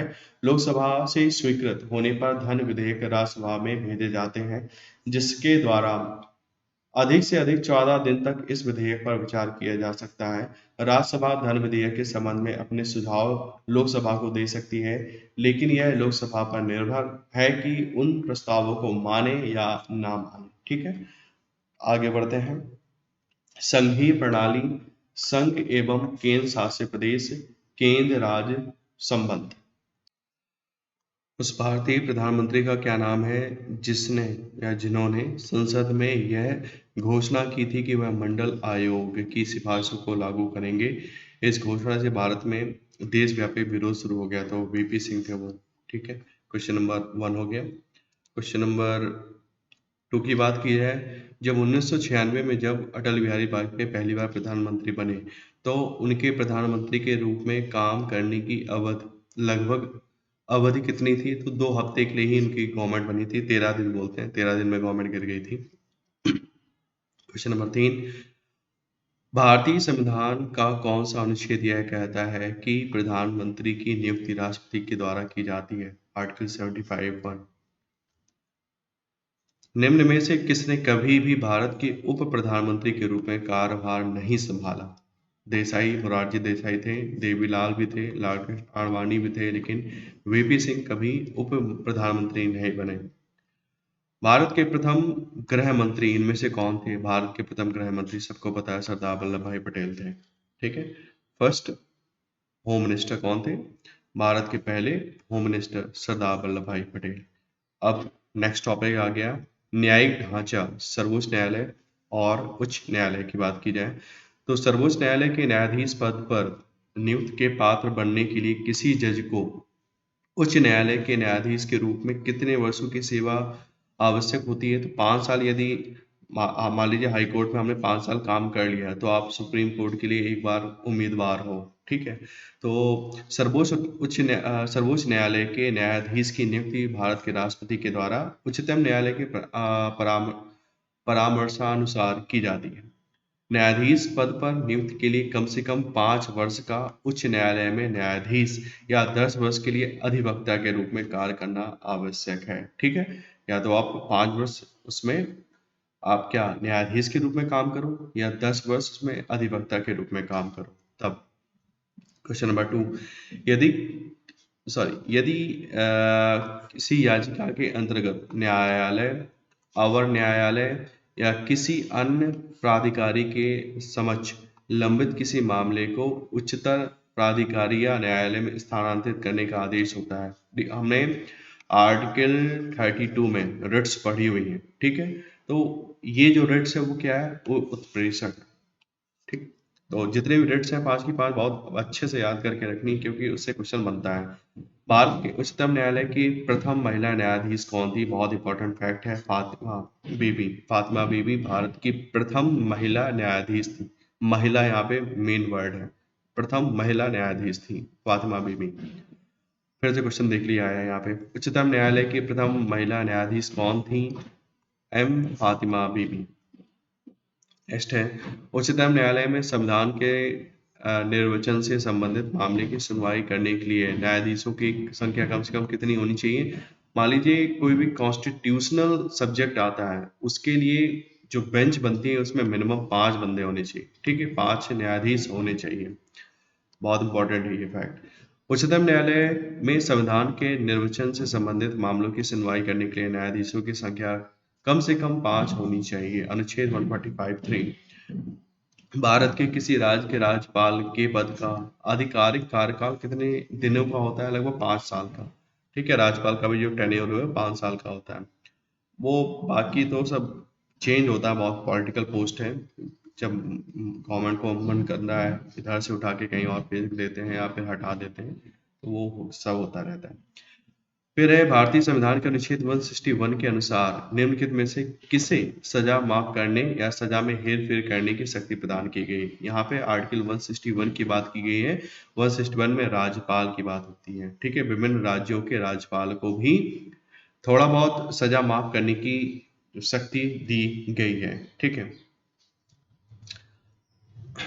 क्वेश्चन नंबर 8, अप्रैल 2019 तक उपलब्ध जानकारी के अनुसार महाराष्ट्र के राज्य का राज्यपाल कौन है? तो ये देखिए आउटडेटेड क्वेश्चन है, लेकिन आप पेपर जाने से पहले एक बार सभी स्टेट्स के राज्यपाल जरूर पढ़ के जाएं। स्वतंत्र भारत में किसी राज्य की प्रथम महिला राज्यपाल कौन थी? सरोजनी नायडू। ठीक है, सरोजनी नायडू प्रथम महिला राज्यपाल थी। ठीक, स्वतंत्र भारत में किसी राज्य की प्रथम महिला राज्यपाल सरोजनी नायडू थी। यह कांग्रेस की पहली भारतीय महिला अध्यक्ष थी। इन्होंने वर्ष 1925 में कांग्रेस के कानपुर अधिवेशन की अध्यक्षता भी की थी। ठीक है, नेक्स्ट है, निम्नलिखित में से कौन सा कथन सही है? प्रधानमंत्री एवं केंद्रीय परिषद के मंत्रियों द्वारा राज्य के राज्यपाल की नियुक्ति की जाती है। ठीक है, नहीं नहीं नहीं, ये तो गलत है भाई, ऐसा थोड़ा होता है, राष्ट्रपति करता है। केंद्रीय मंत्री परिषद द्वारा राज्य के राज्यपाल की नियुक्ति की जाती है, ये भी गलत है। भारत के राष्ट्रपति द्वारा राज्य के राज्यपाल की नियुक्ति की जाती है, तो ये स्टेटमेंट सही है, बाकी सब गलत है। फिर है, भारत में किसी राज्य के राज्यपाल की नियुक्ति प्राधिकारी निम्नलिखित में से कौन होता है? भारत के राष्ट्रपति के द्वारा की जाती है गवर्नर की नियुक्ति। राज्यपाल के संदर्भ में कौन सा कथन सही है? वह राज्य विधान परिषद के 1/4 सदस्यों को मनोनीत करता है। 1/4 तो बहुत हो गया, ठीक है ना, 25% हो गया, इतना नहीं होता, 1/6 होता है। ठीक है, 1/6 लोगों को, सदस्यों के 1/6 मेंबर्स को मनोनीत करता है कौन? राज्यपाल। तो ये स्टेटमेंट तो गलत हो गया। ठीक है, 1/4 नहीं होता, 1/6 होता है। वह एंग्लो इंडियन समुदाय से राज्य विधानसभा के लिए 2 सदस्यों को मनोनीत कर सकता है। तो भाई ये यहाँ तब नहीं होता है, राष्ट्रपति करता था लोकसभा के लिए, यहाँ राज्य विधानसभा में नहीं है, इसलिए दोनों स्टेटमेंट हमारे गलत है। आगे बढ़ते हैं, भारत के संविधान के किस अनुच्छेद के अधीन राज्यों के राज्यपाल को अध्यादेश जारी करने की शक्ति प्रदान की गई है? तो देखो 123 123 में जो अध्यादेश देने की पावर होती है किसको? राष्ट्रपति को। और 213 होती है गवर्नर को। 213 गवर्नर को दे रखा है। ठीक है, तो अनुच्छेद 213 है, भारत के संविधान के किस अनुच्छेद के अधीन राज्यों के राज्यपाल को अध्यादेश जारी करने की शक्ति है? आर्टिकल हो गया 213, याद करके रखना। ठीक है, तो भारत के संविधान के अनुच्छेद 213 में विधानमंडल के विश्रांति काल में राज्यपाल के अध्यादेश जारी करने की शक्ति का उल्लेख है। 213 राज्यपाल, यह अनुच्छेद 213 राज्यपाल की विधायी शक्ति से संबंधित है, जबकि अनुच्छेद 123 में संसद के विश्रांत काल में राष्ट्रपति के अध्यादेश जारी करने की शक्ति का उल्लेख है। 123 राष्ट्रपति, 213 राज्यपाल। ठीक है, 123 याद करके रखना, मतलब अच्छी सिमेट्री बन रही है, याद करने में दिक्कत नहीं होगी। राज्यपाल को विधानसभा का सत्रावसान करने की शक्ति होती है, ये फैक्ट है, कुछ बहुत ज्यादा इंपॉर्टेंट नहीं था, सबको पता है। भारत के संविधान में निम्न में से किसके विरुद्ध अभियोग चलाने का प्रावधान नहीं है? राष्ट्रपति का तो पढ़ते हैं भाई हम लोग, राज्य के राज्यपाल का तो नहीं होता। ठीक है, इसलिए ये आंसर सही है। राज्यपाल को आराम से हटा सकते हैं, उसके लिए हमें अभियोग चलाने के लिए, महाभियोग चलाने की जरूरत नहीं है। भारत के संविधान में राज्य के राज्यपाल के विरुद्ध अभियोग चलाने का प्रावधान नहीं है। भारतीय संविधान का अनुच्छेद 61 में राष्ट्रपति, 67 खा में उपराष्ट्रपति और 124 में उच्चतम न्यायालय के न्यायाधीशों के विरुद्ध अभियोग चलाने का प्रावधान उल्लेखित है। नेक्स्ट है, उत्तर प्रदेश के उच्च न्यायालय के मुख्य न्यायाधीश की नियुक्ति कौन करता है? न्यायाधीश की नियुक्ति तो भाई राष्ट्रपति ही करता है, सीधी सी बात। विश्व का विशालतम न्यायिक प्राधिकरण है कौन सा? Allahabad high court. नव सृजित उच्च न्यायालय है। अब ये देखिए करंट अफेयर्स में क्वेश्चन टाइप है, उस टाइम कौन कौन से जोड़े गए थे उस टाइम, ये जब ये क्वेश्चन आया होगा तो तब मेघालय, मणिपुर, त्रिपुरा इनको जोड़ा गया है 2012 या 13 में, 2018 में शायद जोड़ा गया है इनको, 2013 में जोड़ा गया है, सॉरी, ठीक है, ये 2013 में दे रखा है। मेघालय, मणिपुर और त्रिपुरा को जोड़ा गया है। इसमें एक और चीज लिखी गई है कि आंध्र प्रदेश के अमरावती में, जो कि राजधानी बनेगी, देश के 25वें उच्च न्यायालय की स्थापना की गई। ये करंट अफेयर्स बेस्ड क्वेश्चन है, इतना अभी और इम्पोर्टेंट नहीं है। भारतीय संविधान के निम्नलिखित में से किस अनुच्छेद के अंतर्गत विधानसभा को विधान परिषद का सृजन करने का प्रस्ताव पास करने की इजाजत मिलती है? 169। काफी न्यूज में आजकल चल रहा है, ठीक है। भारतीय संविधान का अनुच्छेद 169 के तहत यदि राज्य की विधानसभा ने विधान परिषद के सृजन या उत्साधन के लिए संकल्प प्रस्ताव कुल सदस्य संख्या के बहुमत द्वारा तथा उपस्थित और मत देने वाले सदस्यों की संख्या से कम 2/3 बहुमत द्वारा पारित कर दिया है तो संसद इसके लिए उपबंध कर सकेगी, ठीक है। तो 169 किससे रिलेटेड है? हमारा विधान परिषद से रिलेटेड है, उसको बनाना या उसको खत्म करना, दोनों इसमें इन्वॉल्व होता है। किसी विधानसभा में भारत के संविधान के अनुसार कम से कम और अधिक से अधिक कितने सदस्य हो सकते हैं? तो विधान सभा में, ठीक है, विधानसभा में मिनिमम 60 और मैक्सिमम 500 लोग हो सकते हैं। फैक्चुअल इंफॉर्मेशन है, बहुत बार पूछी जा चुकी है। भारतीय राज्यों में मुद्रा बिल होने के लिए एक बिल को कौन प्रमाणित करता है? राज्य विधानसभा का अध्यक्ष। राज्य की बात कर रहा है तो राज्य विधानसभा का अध्यक्ष ही इसको, जो मुद्रा बिल है कि नहीं है, ये वही बता सकता है।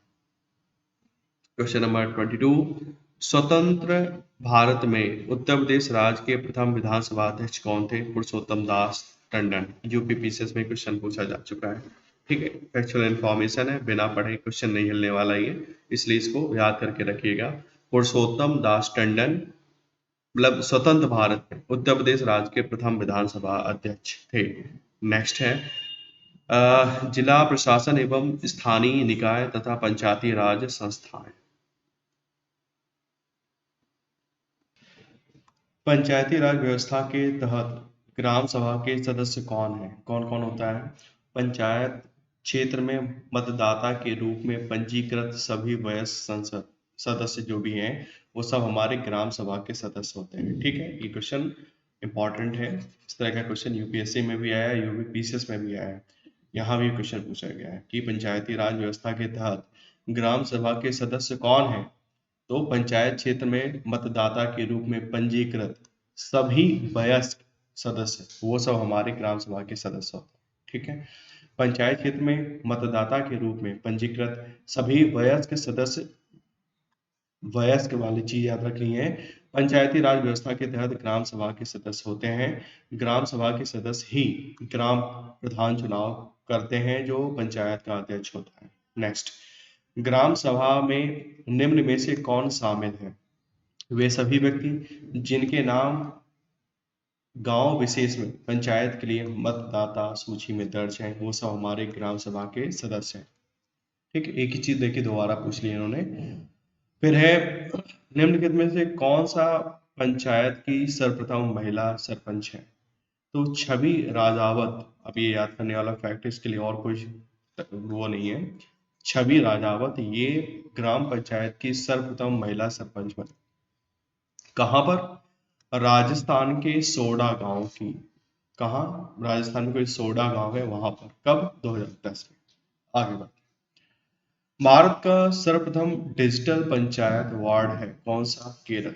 केरल भारत का सर्वप्रथम डिजिटल पंचायत वार्ड है, ये 2017। अब ये करंट अफेयर्स के क्वेश्चन है, 2017 की कहानी। आगे बढ़ते हैं, पांचवें अनुसूची क्षेत्रों, फिफ्थ शेड्यूल्स एरिया वाले कितने राज्य पंचायतों, जिसको बोलते हैं अनुसूचित क्षेत्रों का विस्तृत से संबंधित अधिनियम 1996 के तहत आते हैं? लगभग 10, ठीक है। लगभग हमारी 10 राज्य आते हैं। कौन कौन से हैं वो 10 राज्य? चलिए पूरा पढ़ लेते हैं। 1995 में प्रस्तुत भूरिया, दिलीप सिंह भूरिया समिति की रिपोर्ट के आधार पर संसद ने पांचवी अनुसूची क्षेत्र में कुछ संशोधनों और अपवादों के साथ संविधान के भाग 9 का विस्तार करने के लिए पंचायतों अनुसूचित क्षेत्रों तक विस्तृत अधिनियम 1996, इसको पेशा एक्ट बोलते हैं, ठीक है, पेशा एक्ट को अधिनियमित किया था। अब इसमें एक कमेटी का नाम भी दिया है, तो ये भी हमें याद करना है। क्या नाम था इनका? दिलीप सिंह भूरिया कमेटी के आधार पर ये 5वीं अनुसूची में कुछ संशोधन किया था और पेशा एक्ट जोड़ा गया था। वर्तमान में इसमें 10 राज्य, कौन से वो 10 राज्य? आंध्र प्रदेश, छत्तीसगढ़, गुजरात। आंध्र प्रदेश, छत्तीसगढ़, गुजरात। हिमाचल प्रदेश, झारखंड, मध्य प्रदेश, ठीक है, हिमाचल, मध्य प्रदेश और झारखंड।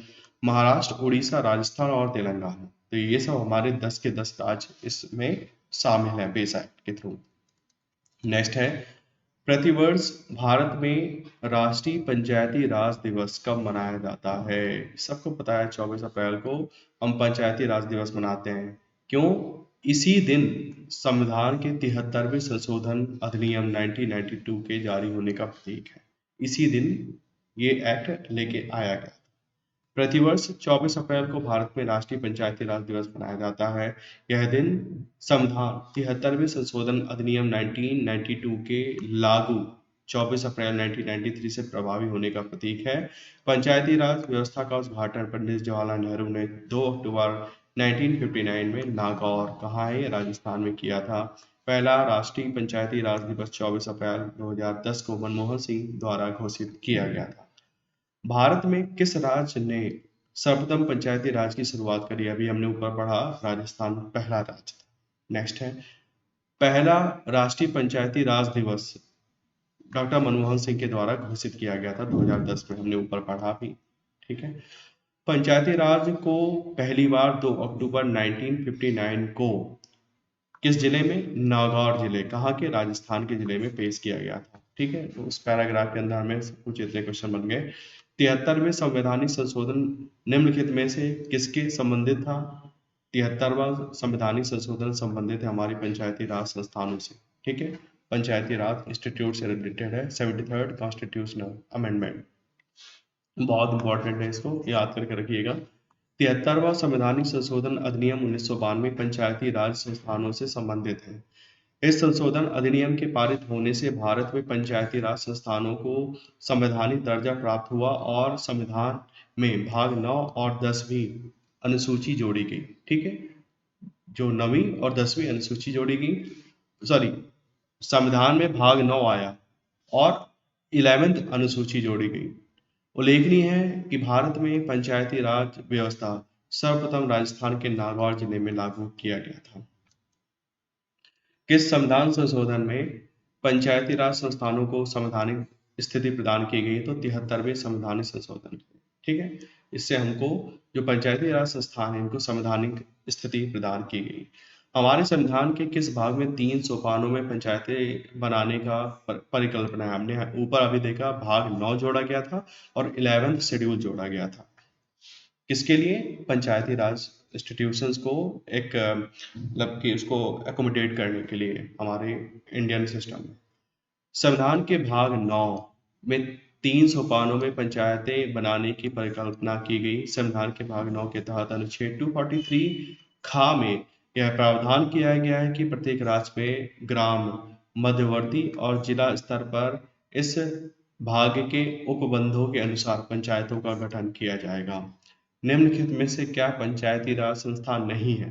ग्राम सभा है, ग्राम पंचायत ये भी है, न्याय पंचायत ये भी है, ग्राम सहकारी संस्था ये तो अलग ही चीज होगी, ये नहीं है, ठीक है। नेक्स्ट है, भारत में पंचायती राज व्यवस्था इसके अंतर्गत रखी गई है राज्य के नीति निर्देशक तत्व, ठीक है। आर्टिकल 40 पहले भी आया है। आर्टिकल 40 में हमारा पंचायती राज व्यवस्था के बारे में थोड़ा जिक्र किया गया है डीपीएसपी में। आगे बढ़ते हैं, यहाँ दे रखा देखिए अनुच्छेद 40, ठीक है। याद करने के लिए इतना सा मैंने बता दिया। भारतीय संविधान के अनुच्छेद 243 खा के अधीन गठित ग्रामीण क्षेत्रों के लिए स्व सरकार की संस्था कौन सी है? ग्रामीण क्षेत्रों के लिए ग्राम पंचायत होती है। ग्रामीण क्षेत्रों के लिए ग्राम पंचायत होती है। थोड़ा पढ़ लेते हैं। बलवंत राय मेहता समिति की सिफारिशों के आधार पर पंचायती राज के त्रिस्तरीय ढांचों का प्रावधान किया गया था। अनुच्छेद 243 खा में पंचायतों के गठन संबंधी प्रावधान किया गया है, जिसमें उल्लेखनीय है कि प्रत्येक राज्य में ग्राम, मध्यवर्ती और जिला स्तर पर इस भाग के उपबंध अनुसार पंचायतों का गठन किया जाएगा। अर्थात ग्राम स्तर पर ग्राम पंचायत। अब ये याद करने वाली चीज है, इतना जो यहाँ लिखा है, ग्राम स्तर पर क्या है, ग्राम पंचायत है, मध्यवर्ती स्तर पर पंचायत समिति है और जिला स्तर पर जिला परिषद है। ठीक है, इसकी व्यवस्था की जाएगी। नेक्स्ट है, इनमें से कौन सा भारत में पंचायती राज की 3 स्तरीय प्रणाली में एक स्तर नहीं है? तो ग्राम पंचायत है, हमने ऊपर पढ़ा, पंचायत समिति ये भी पढ़ा, जिला परिषद ये भी है, लेकिन नगर परिषद नहीं है, ये गलत है। ग्राम पंचायत तंत्र के 3 स्तर होते हैं। ब्लॉक स्तर पर कौन है? ब्लॉक स्तर पर होता है पंचायत, पंचायत समिति। किस समिति ने त्रिस्तरीय पंचायत प्रणाली की अनुशंसा की थी? 3 स्तरीय पंचायत प्रणाली की अनुशंसा किसने की थी? बलवंत राव मेहता कमेटी ने। ठीक है, अब ये मोस्ट इंपॉर्टेंट फैक्ट है। ठीक है, मोस्ट इंपॉर्टेंट है, बलवंत राव मेहता ने त्रिस्तरीय पंचायत प्रणाली की अनुशंसा की थी। बहुत बार आया है, हजारों बार आया है ये क्वेश्चन। त्रिस्तरीय पंचायती राज व्यवस्था का विचार किसने रखा था? बलवंत राव मेहता ने। किस समिति के कार्य ने पूरे देश में पंचायती राज संस्थानों के प्रारंभ के लिए मंच स्थापित किया था? बलवंत राव मेहता ने। ठीक है, और भी होंगे, बहुत बार ये क्वेश्चन पूछा जाता है। 73वें संविधान संशोधन 1992 पंचायती राज जो जोड़े गए इसमें के द्वारा भारतीय संविधान में पंचायत शीर्षक से एक परिच्छेद 9 जोड़ा गया था, जो अनुच्छेद 243 से 243 ओ के प्रावधान कवर करता है। ठीक है, इंग्लिश में कवर लिखा है, देखो मतलब हिंदी की यह हालत है, प्रावधान कवर करता है। 73वें संविधान संशोधन अधिनियम 1992 के द्वारा भारतीय संविधान में पंचायत शीर्षक से एक परिच्छेद या भाग 9 जोड़ा गया था, जो अनुच्छेद 243 से 243 ओ के प्रावधानों को कवर करता है। पंचायती राज लोकतांत्रिक विकेंद्रीकरण की व्यवस्था है। ठीक है, तो ये भी बड़ा इंपॉर्टेंट फैक्ट है जो यहाँ लिखा है ना, पंचायती राज लोकतांत्रिक विकेंद्रीकरण की व्यवस्था है। आपको यदि याद हो, लेखपाल में 2022 लेखपाल में ये क्वेश्चन इसी टाइप का क्वेश्चन आया था, जिसमें ये लाइन लिखी हुई थी, भारत के संविधान का अनुच्छेद 243 निम्नलिखित में से किसकी व्याख्या करता है?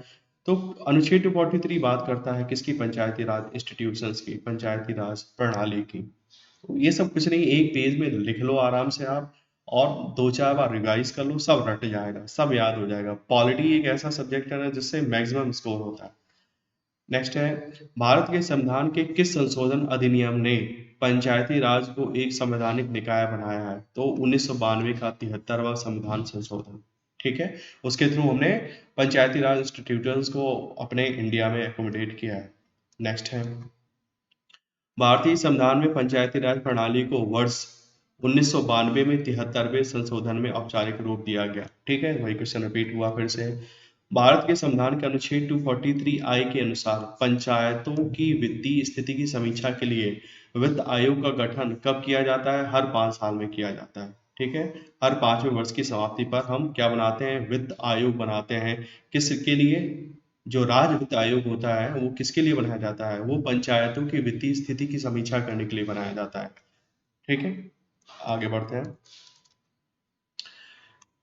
किसी ग्राम पंचायत द्वारा उप प्रधान को पद से हटाने के लिए कम से कम कितने पंचायत सदस्यों का समर्थन होना आवश्यक है? 2/3। 2/3 मेंबर होंगे तो तुम जो उप प्रधान है उसको हटा सकते हैं। भारत में ग्राम पंचायतों की कुल संख्या कितनी है? तो आज का डेटा याद करो, तो 3 जून 2022 तक में भारत में ग्राम पंचायतों की संख्या कितनी थी? लगभग इतनी है, 2,55,328। ठीक है, 2,55,000 के आसपास है, इतना हमें याद रहना चाहिए। बहुत एग्जैक्ट याद करना तो थोड़ा टफ हो जाएगा, क्योंकि बहुत डेटा याद करना है। एक ग्राम पंचायत में महिलाओं के लिए कितने प्रतिशत पद आरक्षित होने चाहिए? इंडिया में मतलब यूपी की मैं बात करूं, यहाँ भी हमारे 33% है। ठीक है, 1/3 सीटें फीमेल्स के लिए रिजर्व होती हैं। 73वें संविधान संशोधन अधिनियम 1992 के अनुसार ग्राम पंचायत स्तर पर महिलाओं के लिए कम से कम 33% पद आरक्षित होने चाहिए। 29 27 अगस्त 2009 को भारत सरकार के केंद्रीय मंत्रिमंडल ने पंचायती राज संस्थानों PRI में महिलाओं के लिए ये 50% आरक्षण को मंजूरी दी है। कुछ स्टेट्स ऐसी हो चुकी हैं जिसमें 50% आरक्षण है, हो चुका है, ठीक है। तो 27 अगस्त 2009 को भारत सरकार के केंद्रीय मंत्रिमंडल ने पंचायती राज संस्थानों पीआरआई में महिलाओं के लिए 50% आरक्षण को मंजूरी दी। इसके पूर्व महिलाओं के लिए 33% सीटें आरक्षित थीं, जो भिन्न भिन्न निर्वाचन क्षेत्रों को चक्रानुक्रम से आवंटित की जाती थी। नेक्स्ट है क्वेश्चन नंबर 30। भारत में पंचायती राज स्थापित करने वाले प्रथम दो राज्य कौन से हैं? तो पहला राज्य था राजस्थान, हमने पहले भी देखा है, लेकिन दूसरा राज्य भी हमें याद करना है, आंध्र प्रदेश। ठीक है, कुछ ही महीनों का डिफरेंस है।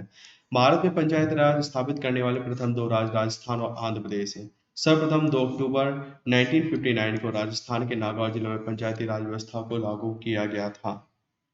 नेक्स्ट है, एक ग्राम पंचायत में ग्राम के वार्डों से चुने हुए कितने सदस्य होते हैं जिन्हें पंच कहा जाता है? तो लगभग 7 से 17 लोग होते हैं जिनको पंच बोला जाता है।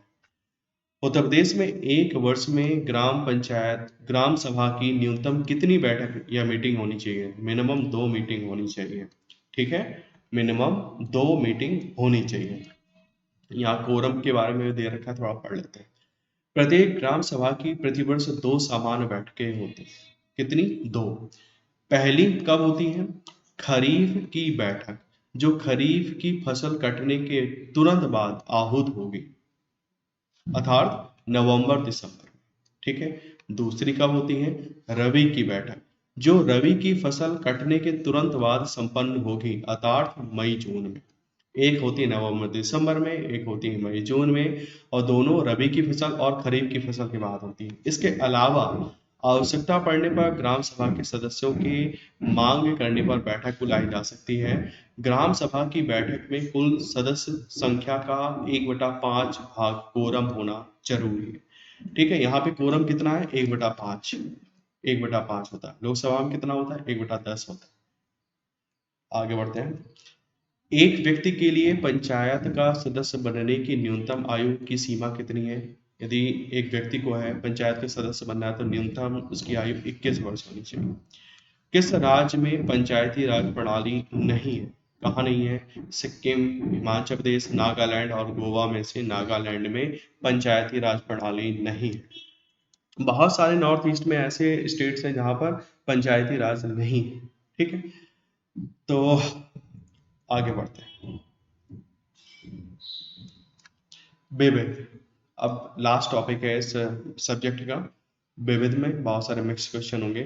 संविधान के 103वें संशोधन के जरिए भारत में आर्थिक आरक्षण पारित किया गया। ईडब्ल्यूएस की बात करते हैं ना, आर्थिक रूप से कमजोर लोगों को आरक्षण दिया जा रहा है 10%। वो 103वां संविधान संशोधन था, उसके थ्रू हुआ था। 124वें संविधान संशोधन विधेयक, ये विधेयक है 124वां संविधान संशोधन विधेयक 2019, जो कि 103वां संविधान संशोधन अधिनियम 2019 बना, के जरिए भारत में आर्थिक आरक्षण का प्रावधान किया गया। इस अधिनियम के तहत आर्थिक रूप से कमजोर सामान्य वर्ग को शैक्षिक संस्थानों या रोजगार में 10% आरक्षण देने का प्रावधान किया गया है।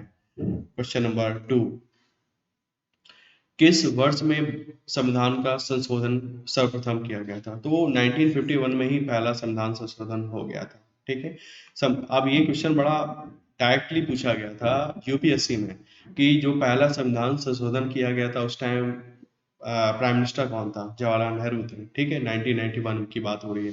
संविधान का प्रथम संशोधन वर्ष 1951 में हुआ। कब? 1951 में हुआ था, 1951 में हुआ था। यह संशोधन कुछ राज्यों में किए गए कृषि व कृषि भूमि संबंधी सुधारों के संरक्षण से संबंधित था।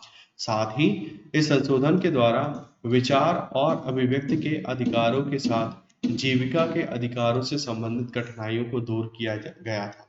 आगे बढ़ते हैं। क्वेश्चन नंबर 3, किसी एक नए राज्य के गठन के लिए भारतीय संविधान की किस अनुसूची में संशोधन करने की आवश्यकता होती है? तो प्रथम में ही होता है चेंज। ठीक है, किसी एक नए राज्य के गठन के लिए संविधान के प्रथम अनुसूची में संशोधन करने की आवश्यकता होती है। प्रथम अनुसूची अनुच्छेद 1 से 4 में भारत के राज्यों तथा केंद्र शासित प्रदेशों की सूची उनकी सीमाओं में परिवर्तन और उस परिवर्तन को करने के लिए जरूरी कानून और जो प्रक्रिया है, सिंपल मेजॉरिटी से आप कुछ भी कर सकते हो। भारतीय संविधान के अनुच्छेद 368 का संबंध किससे है? कॉन्स्टिट्यूशनल अमेंडमेंट से है। ठीक है, संविधान संशोधन प्रक्रिया आर्टिकल 368 यूपी पीसीएस में हजारों बार आ चुका है, मैचिंग में आता है, डायरेक्ट क्वेश्चन पूछा जाता है। आर्टिकल 368 किससे संबंधित है? संविधान संशोधन प्रक्रिया से, कॉन्स्टिट्यूशनल अमेंडमेंट से। आगे बढ़ते हैं। संविधान का निम्न में से कौन सा संशोधन केंद्र तथा राज्य में मंत्रिपरिषद के मंत्रियों की अधिकतम संख्या सीमित करता है? 91वें संशोधन, 51वें संशोधन से ये कहा गया है कि 15%, ठीक है ना, 15% से ज्यादा आप जो जितने भी कंप्लीट मेंबर है, टोटल मेंबर्स हैं, उसमें से 15% से ज्यादा लोगों को आप मंत्रिमंडल में, कैबिनेट में नहीं लेके आ पाओगे। ठीक है, एक तरीके से रिस्ट्रिक्शन लगाया गया इसके थ्रू। भारतीय संविधान के 51वें संशोधन 2003 के द्वारा केंद्र या राज्य की मंत्रिपरिषद के आकार को निम्न सदन के सदस्यों की संख्या के 15% करने की व्यवस्था की गई है, किंतु छोटे राज्यों में मुख्यमंत्री सहित मंत्रियों की संख्या 12 से कम नहीं होगी। इसी संविधान संशोधन में एक राजनीतिक दल से दूसरे राजनीतिक दल में दल बदल करने पर रोक लगा दी गई है। संविधान का 52वां संशोधन संबंधित है।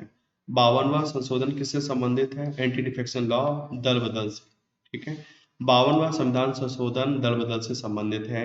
राजनीतिक दल बदल की राजनीति की गतिविधियों की गंभीर समस्या से बचने के लिए 52वां संविधान संशोधन 1985 में प्रावधान किया गया था। 51वें संविधान संशोधन के द्वारा वर्ष 2003 में दल बदल के लिए 2/3 सदस्य संख्या निर्धारित की गई है। क्वेश्चन नंबर 7, भारतीय संविधान के किस संशोधन अधिनियम ने मतदाता की उम्र 21 से घटाकर 18 कर दी है? तो ये बड़ा इंपॉर्टेंट है। ठीक है, ये यूपीएससी में भी आया क्वेश्चन। 1989 का 61वां संविधान संशोधन था, अधिनियम था, जिसके थ्रू क्या किया गया? जो वोटिंग एज थी उसको 21 से घटाकर 18 कर दिया गया। चलिए आगे बढ़ते हैं। गुजरात के उस मतदाता केंद्र का नाम बताएं जहां लोकसभा चुनाव 2019 में मतदाता सूची वोटर लिस्ट पर एकमात्र मतदाता था। ये बानेज जूनागढ़ लोकसभा निर्वाचन क्षेत्र था। ठीक है, अब ये उस टाइम का करंट अफेयर्स होगा तभी ये क्वेश्चन पूछा गया है, इतना इंपॉर्टेंट नहीं है। आगे बढ़ो। एक राजनीतिक दल राष्ट्रीय पार्टी के रूप में मान्यता प्राप्त करने योग्य होगा यदि वह लोकसभा में कम से कम कितनी सीटें जीत लें? 11 सीटें जीतता है, और ये सदस्य कम से कम 3 विभिन्न राज्यों से चुने जाते हैं। ठीक है, मान लीजिए कोई पार्टी है, वो 3 डिफरेंट स्टेट से 11 सीटें टोटल लोकसभा की जीत लेती है, तो उसको राष्ट्रीय दल का दर्जा मिल जाएगा। फिर बाकी इसको पढ़ लेना आप, इतना इम्पोर्टेंट नहीं था। यदि कोई भी राजनीतिक दल मान्यता प्राप्त राजनीतिक दल बनना चाहता है तो उसे निम्न में से क्या करना होगा? किसी विधानसभा आम चुनाव में कम से कम कितने 6% वैध वोट जीतने होंगे और कम से कम 2 सीटें जीतना होगा। 6% वोट शेयर होना चाहिए और मिनिमम 2 सीटें तो आपको जीतनी पड़ेगी विधानसभा आम चुनाव में, जब यदि आपको राज्य का मतलब स्टेट लेवल का राजनीतिक दल बनना है तो। आगे बढ़ते हैं। अंतर्राष्ट्रीय शांति और सुरक्षा को बढ़ावा देने से संबंधित प्रावधान भारतीय संविधान के निम्नलिखित में से किस एक भाग में रूप में उल्लेखित है? तो हमने पहले भी देखा था, आर्टिकल 51 की बात की गई है यहाँ पर। आर्टिकल 51 किस में आता है? राज्य के नीति निर्देशक सिद्धांत में आता है, डीपीएसपी में आता है। आर्टिकल 51 बात करता है अंतर्राष्ट्रीय शांति और सुरक्षा को बढ़ावा देने से। ठीक है, आर्टिकल 51 में अंतर्राष्ट्रीय शांति और सुरक्षा को बढ़ावा देने से संबंधित प्रावधान दिए गए हैं जो राज्य के नीति निर्देशक सिद्धांत के अंतर्गत आते हैं। इसे आयरलैंड के संविधान से लिया गया है। किसको? जो डीपीएसपी हमारे कॉन्स्टिट्यूशन में है वो आयरलैंड के एक संविधान से इंस्पायर्ड है। भारत सरकार का प्रथम विधि अधिकारी कौन होता है? अटॉर्नी जनरल ऑफ इंडिया होता है। Attorney general of India Bharat का प्रथम विधि अधिकारी होता है। फिर है परक्राम्य लिखित अधिनियम। ठीक है, इसको बोला जाता है निगोशिएबल इंस्ट्रूमेंट एक्ट से संबंधित कानून को परिभाषित और संशोधन करने के लिए अधिनियम है। विनियम बिल और वचन पत्र चेक, ये सब तरीकों से, ये सब हमारे क्या है, निगोशिएबल इंस्ट्रूमेंट्स एक्ट। इसको पढ़ लेते हैं। पर ग्राम में लिखित अधिनियम, निगोशिएबल इंस्ट्रूमेंट्स एक्ट, विनियम बिल, वचन पत्र और चेक से संबंधित कानून को परिभाषित और संशोधन करने के लिए अधिनियम है। यह अधिनियम 1881 ईस्वी में पारित किया गया। निम्नलिखित में से कौन सी एक राष्ट्रीय पार्टी नहीं है? कौन सी एक राष्ट्रीय पार्टी नहीं है? जो हमारी ये द्रविड़ मुनेत्र कड़गम है, DMK है, ठीक है, DMK, ये नेशनल पार्टी नहीं है। नेशनल पार्टी के लिए क्या प्रोसीजर है, एक बार आप बुक से देख लेना। भारतीय जनता पार्टी की स्थापना किस वर्ष में की गई थी? 1980 में। पहले जनता दल था, उससे बाद वो बीजेपी बन गई। भारत की संसद द्वारा हिंदू विवाह अधिनियम कब लागू किया गया? इसको 1955 में लेके आया गया था। भारतीय संविधान का अनुच्छेद 300A निम्नलिखित में से किसकी गारंटी देता है? कोई भी व्यक्ति अपनी संपत्ति से वंचित नहीं रहेगा, इसकी गारंटी देता है। कौन? आर्टिकल 300A, ठीक है। तो राइट टू प्रॉपर्टी था, उसको अब एक नॉर्मल सा एक्ट ही बन के रह गया है। फिर है भारतीय संविधान का अनुच्छेद 324 से 329 निम्नलिखित में से किस पहलू से संबंधित है? तो ये इलेक्शंस की बात करता है। क्वेश्चन बहुत पूछा जा चुका है यूपीपीसीएस में, ठीक है। भारतीय संविधान में भाग 15 में अनुच्छेद 324 से लेकर 329 तक निर्वाचन संबंधी प्रावधान है। अनुच्छेद 324 में देश में स्वतंत्र और निष्पक्ष चुनाव के लिए एक स्वतंत्र निर्वाचन आयोग का प्रावधान किया गया है। नेक्स्ट है, भारत के मुख्य निर्वाचन आयुक्त की नियुक्ति कौन करता है? राष्ट्रपति करते हैं। जितने भी इंपॉर्टेंट हैं सब ज्यादातर राष्ट्रपति करते हैं। आगे बढ़ते हैं। संविधान CEC और चुनाव आयुक्तों के कार्यकाल की सुरक्षा निश्चित करता है, ठीक है। वे 6 साल के कार्यकाल के लिए नियुक्त किए जाते हैं या 65 वर्ष की आयु तक नियुक्त रहते हैं। जो भी पहले आता है उसके लिए बात की गई है। कुल मिला के ये कह रहा है कि जो मुख्य चुनाव आयुक्त सहित अन्य निर्वाचन आयुक्त होते हैं ना, इनका कार्यकाल कितना होता है? 6 वर्ष या 65 वर्ष, जो भी पहले हो का होता है। नेक्स्ट है, भारत के मुख्य निर्वाचन आयुक्त की सेवानिवृत्ति की आयु कितनी है? 65, हमने ऊपर देखा। भारत के संविधान की कौन सी सूची अनुसूची? 6ठी अनुसूची में। भारत के संविधान की 6वीं अनुसूची में असम, मेघालय, त्रिपुरा और मिजोरम राज्य में जनजातीय क्षेत्रों के प्रशासन के संबंध में प्रावधान किए गए हैं। नेक्स्ट है, भारत के संविधान में इसमें से क्या राज्य सूची में सम्मिलित नहीं है? दंड प्रक्रिया संहिता, ये हमारे राज्य सूची में सम्मिलित नहीं है, ठीक है। फिर है, भारत के संविधान में जन स्वास्थ्य एवं स्वच्छता किसमें शामिल किया गया है? तो जन स्वास्थ्य एवं स्वच्छता ये हमारी राज्य सूची का विषय है। कोंकणी दमन और दीव की शासकीय भाषा।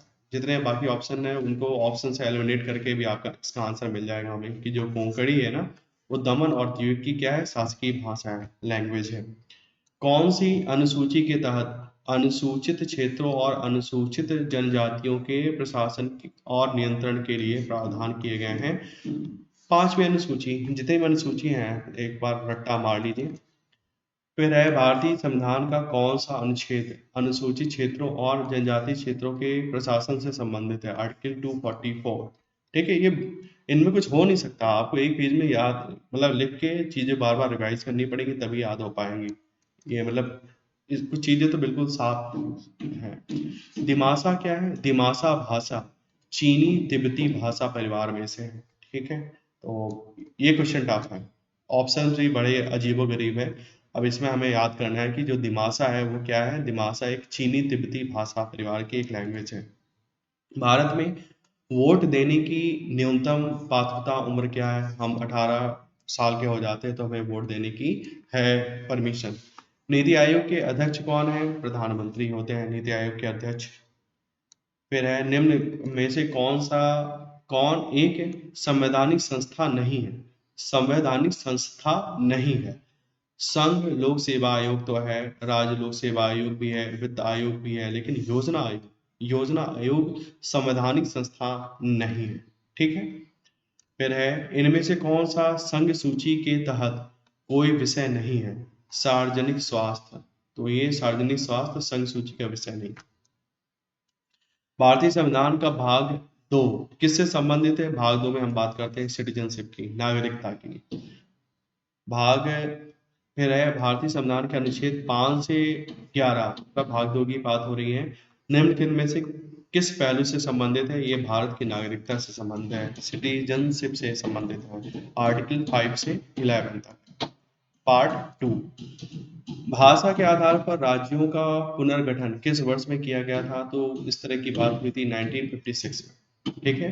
राज्य पुनर्गठन अधिनियम 1956 के द्वारा भाषाई आधार पर राज्यों का पुनर्गठन वर्ष 1956 में किया गया था। विदित हो कि भाषा के आधार पर सर्वप्रथम आंध्र प्रदेश का पृथक राज्य के रूप में सृजन 1953 में किया गया था। भारत सरकार का मुख्य विधि अधिकारी कौन होता है? महान्यायवादी। कौन होता है? महान्यायवादी। निम्न में से क्या नागरिक समाज के रूप में नहीं माना जाता?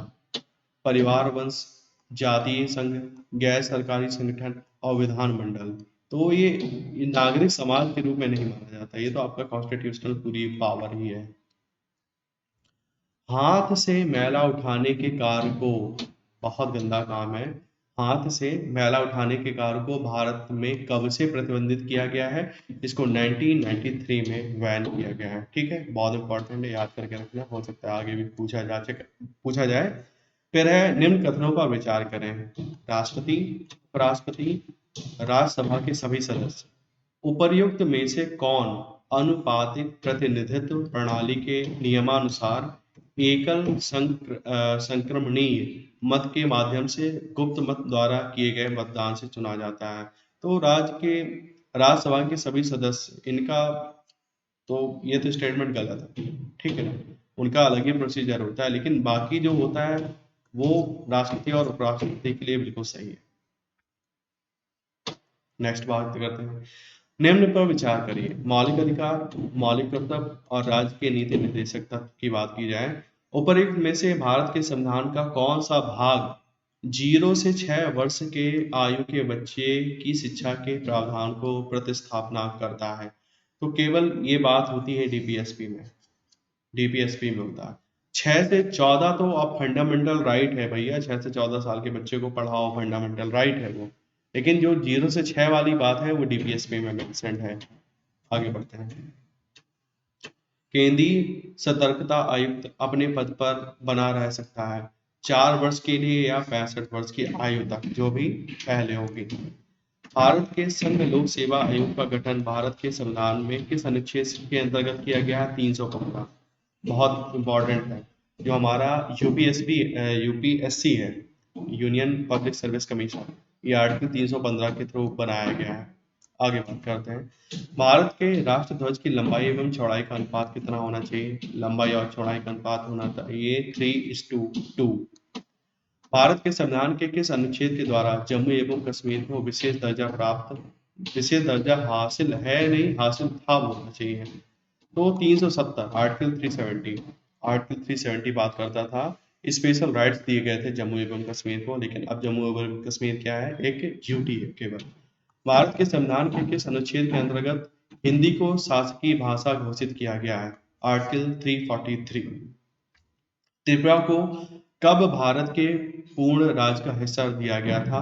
तो 1972 में। एक लिस्ट है, बुक्स में दी रहती है, जिसमें पूरा दिया रहता है कौन सा राज्य कब बना, तो उसको एक दो बार पढ़ लेना चाहिए, क्योंकि उससे क्वेश्चन बन जाता है। क्योंकि फैक्चुअल इन्फॉर्मेशन जानबूझ के पूछी जाती है, क्योंकि क्वेश्चन यहीं पे गलत होते हैं। आप देख लो, यहाँ पे सिर्फ नंबर ही नंबर दिख रहे हैं, है ना, केवल ईआर है, नंबर है, उसी में कंफ्यूजन होता है, उसी में सिंपल क्वेश्चन भी गलत हो जाता है, इसलिए एक बार इसको देख लेंगे। भारत में कृषि आयकर लगाया जा सकता है, यदि एग्रीकल्चर पे टैक्स लगाना है तो केवल राज्य सरकार लगा सकती है। ठीक है, राज्य सरकार इसको डिसाइड करेगी, इनको जो आय हो रही है कृषि से उस पर टैक्स लगाना है कि नहीं लगाना है। भारत का एकमात्र राज्य जहां सामान्य सिविल कोड का प्रावधान है, जो हमारा यूनिवर्सल सिविल कोड है। केवल गोवा एकमात्र राज्य है जहां पर समान सिविल कोड का प्रावधान है, अभी भी इम्प्लीमेंट किया जाता है। नेक्स्ट है, राजनैतिक प्रजातंत्र का तात्पर्य उस जीवन विधा से है जो जीवन में सैद्धांतिक रूप से उदारता, समानता और भ्रातृत्व को स्वीकारती है। यह किसका स्टेटमेंट है? ये डॉक्टर बी आर अम्बेडकर बाबा साहब का स्टेटमेंट है। फिर है, मानसिक विक्षिप्त भारतीय दंड संहिता के किस धारा में सन्निहित है? तो धारा 84 में इसका जिक्र है। ठीक है, तो ये तो हम लोग नहीं पढ़ते हैं दंड संहिता, कंपटीशन में मतलब हमारे सिलेबस में भी नहीं है, नहीं भी आता है ये क्वेश्चन, कोई बात नहीं। सूचना का अधिकार के संबंध में निम्नलिखित में से कौन सा कथन सही है? सूचना का अधिकार क्या है? यह एक विधिक अधिकार है, एक हमें लीगल राइट दे रखा है, कोई कॉन्स्टिट्यूशनल राइट नहीं है, ना पॉलिटिकल राइट है, ना कोई सामाजिक अधिकार है, लेकिन जितना मुझे पता है यह एक विधिक अधिकार है। ठीक, यह एक विधिक अधिकार है। आगे बढ़ते हैं। द्वितीय प्रशासनिक सुधार आयोग, एनआरसी बोलते हैं, एआरसी का गठन 31 अगस्त 2005 को किसकी अध्यक्षता में हुआ था? वीरप्पा मोइली की अध्यक्षता में किया गया था। सेकंड एआरसी की बात की जा रही है। संसद के खर्च किसको द्वारा नियंत्रित किए जाते हैं? जो संसद का खर्च है इसको नियंत्रक और महालेखा परीक्षक सीएजी के द्वारा नियंत्रित किया जाता है। फिर है, अंतर्राष्ट्रीय न्यायालय कहाँ है? अंतर्राष्ट्रीय न्यायालय है द हेग में। ठीक है, अंतर्राष्ट्रीय न्यायालय नीदरलैंड के द हेग में स्थित है। इस तरह से हमारा पॉलिटी वाला पूरा सेक्शन खत्म होता है। आशा करता हूँ ये वीडियो आपको काफी हेल्पफुल होगा प्रिपरेशन में। अब देखिए, आपने पूरे टॉपिक्स देख लिए, आपने देख लिया किससे क्या पूछा गया। अब आपको लूसेंट से या फिर जो भी आपके पास बेसिक बुक है, आप उसमें इन्हीं टॉपिक्स पे ज़्यादा फोकस करें और सिलेबस के अकॉर्डिंग ही पढ़ें और इधर उधर की चीज़ें ज़्यादा ना पढ़ें। और इसके बाद प्रैक्टिस करनी है। सिर्फ जितने प्लेटफॉर्म है यूट्यूब में, जितनी बुक्स हैं, आपको जितना कर सकते हो आप करो, रिवीजन करो, चीज़ें याद करो, आगे बढ़ते रहो। Okay, thank you.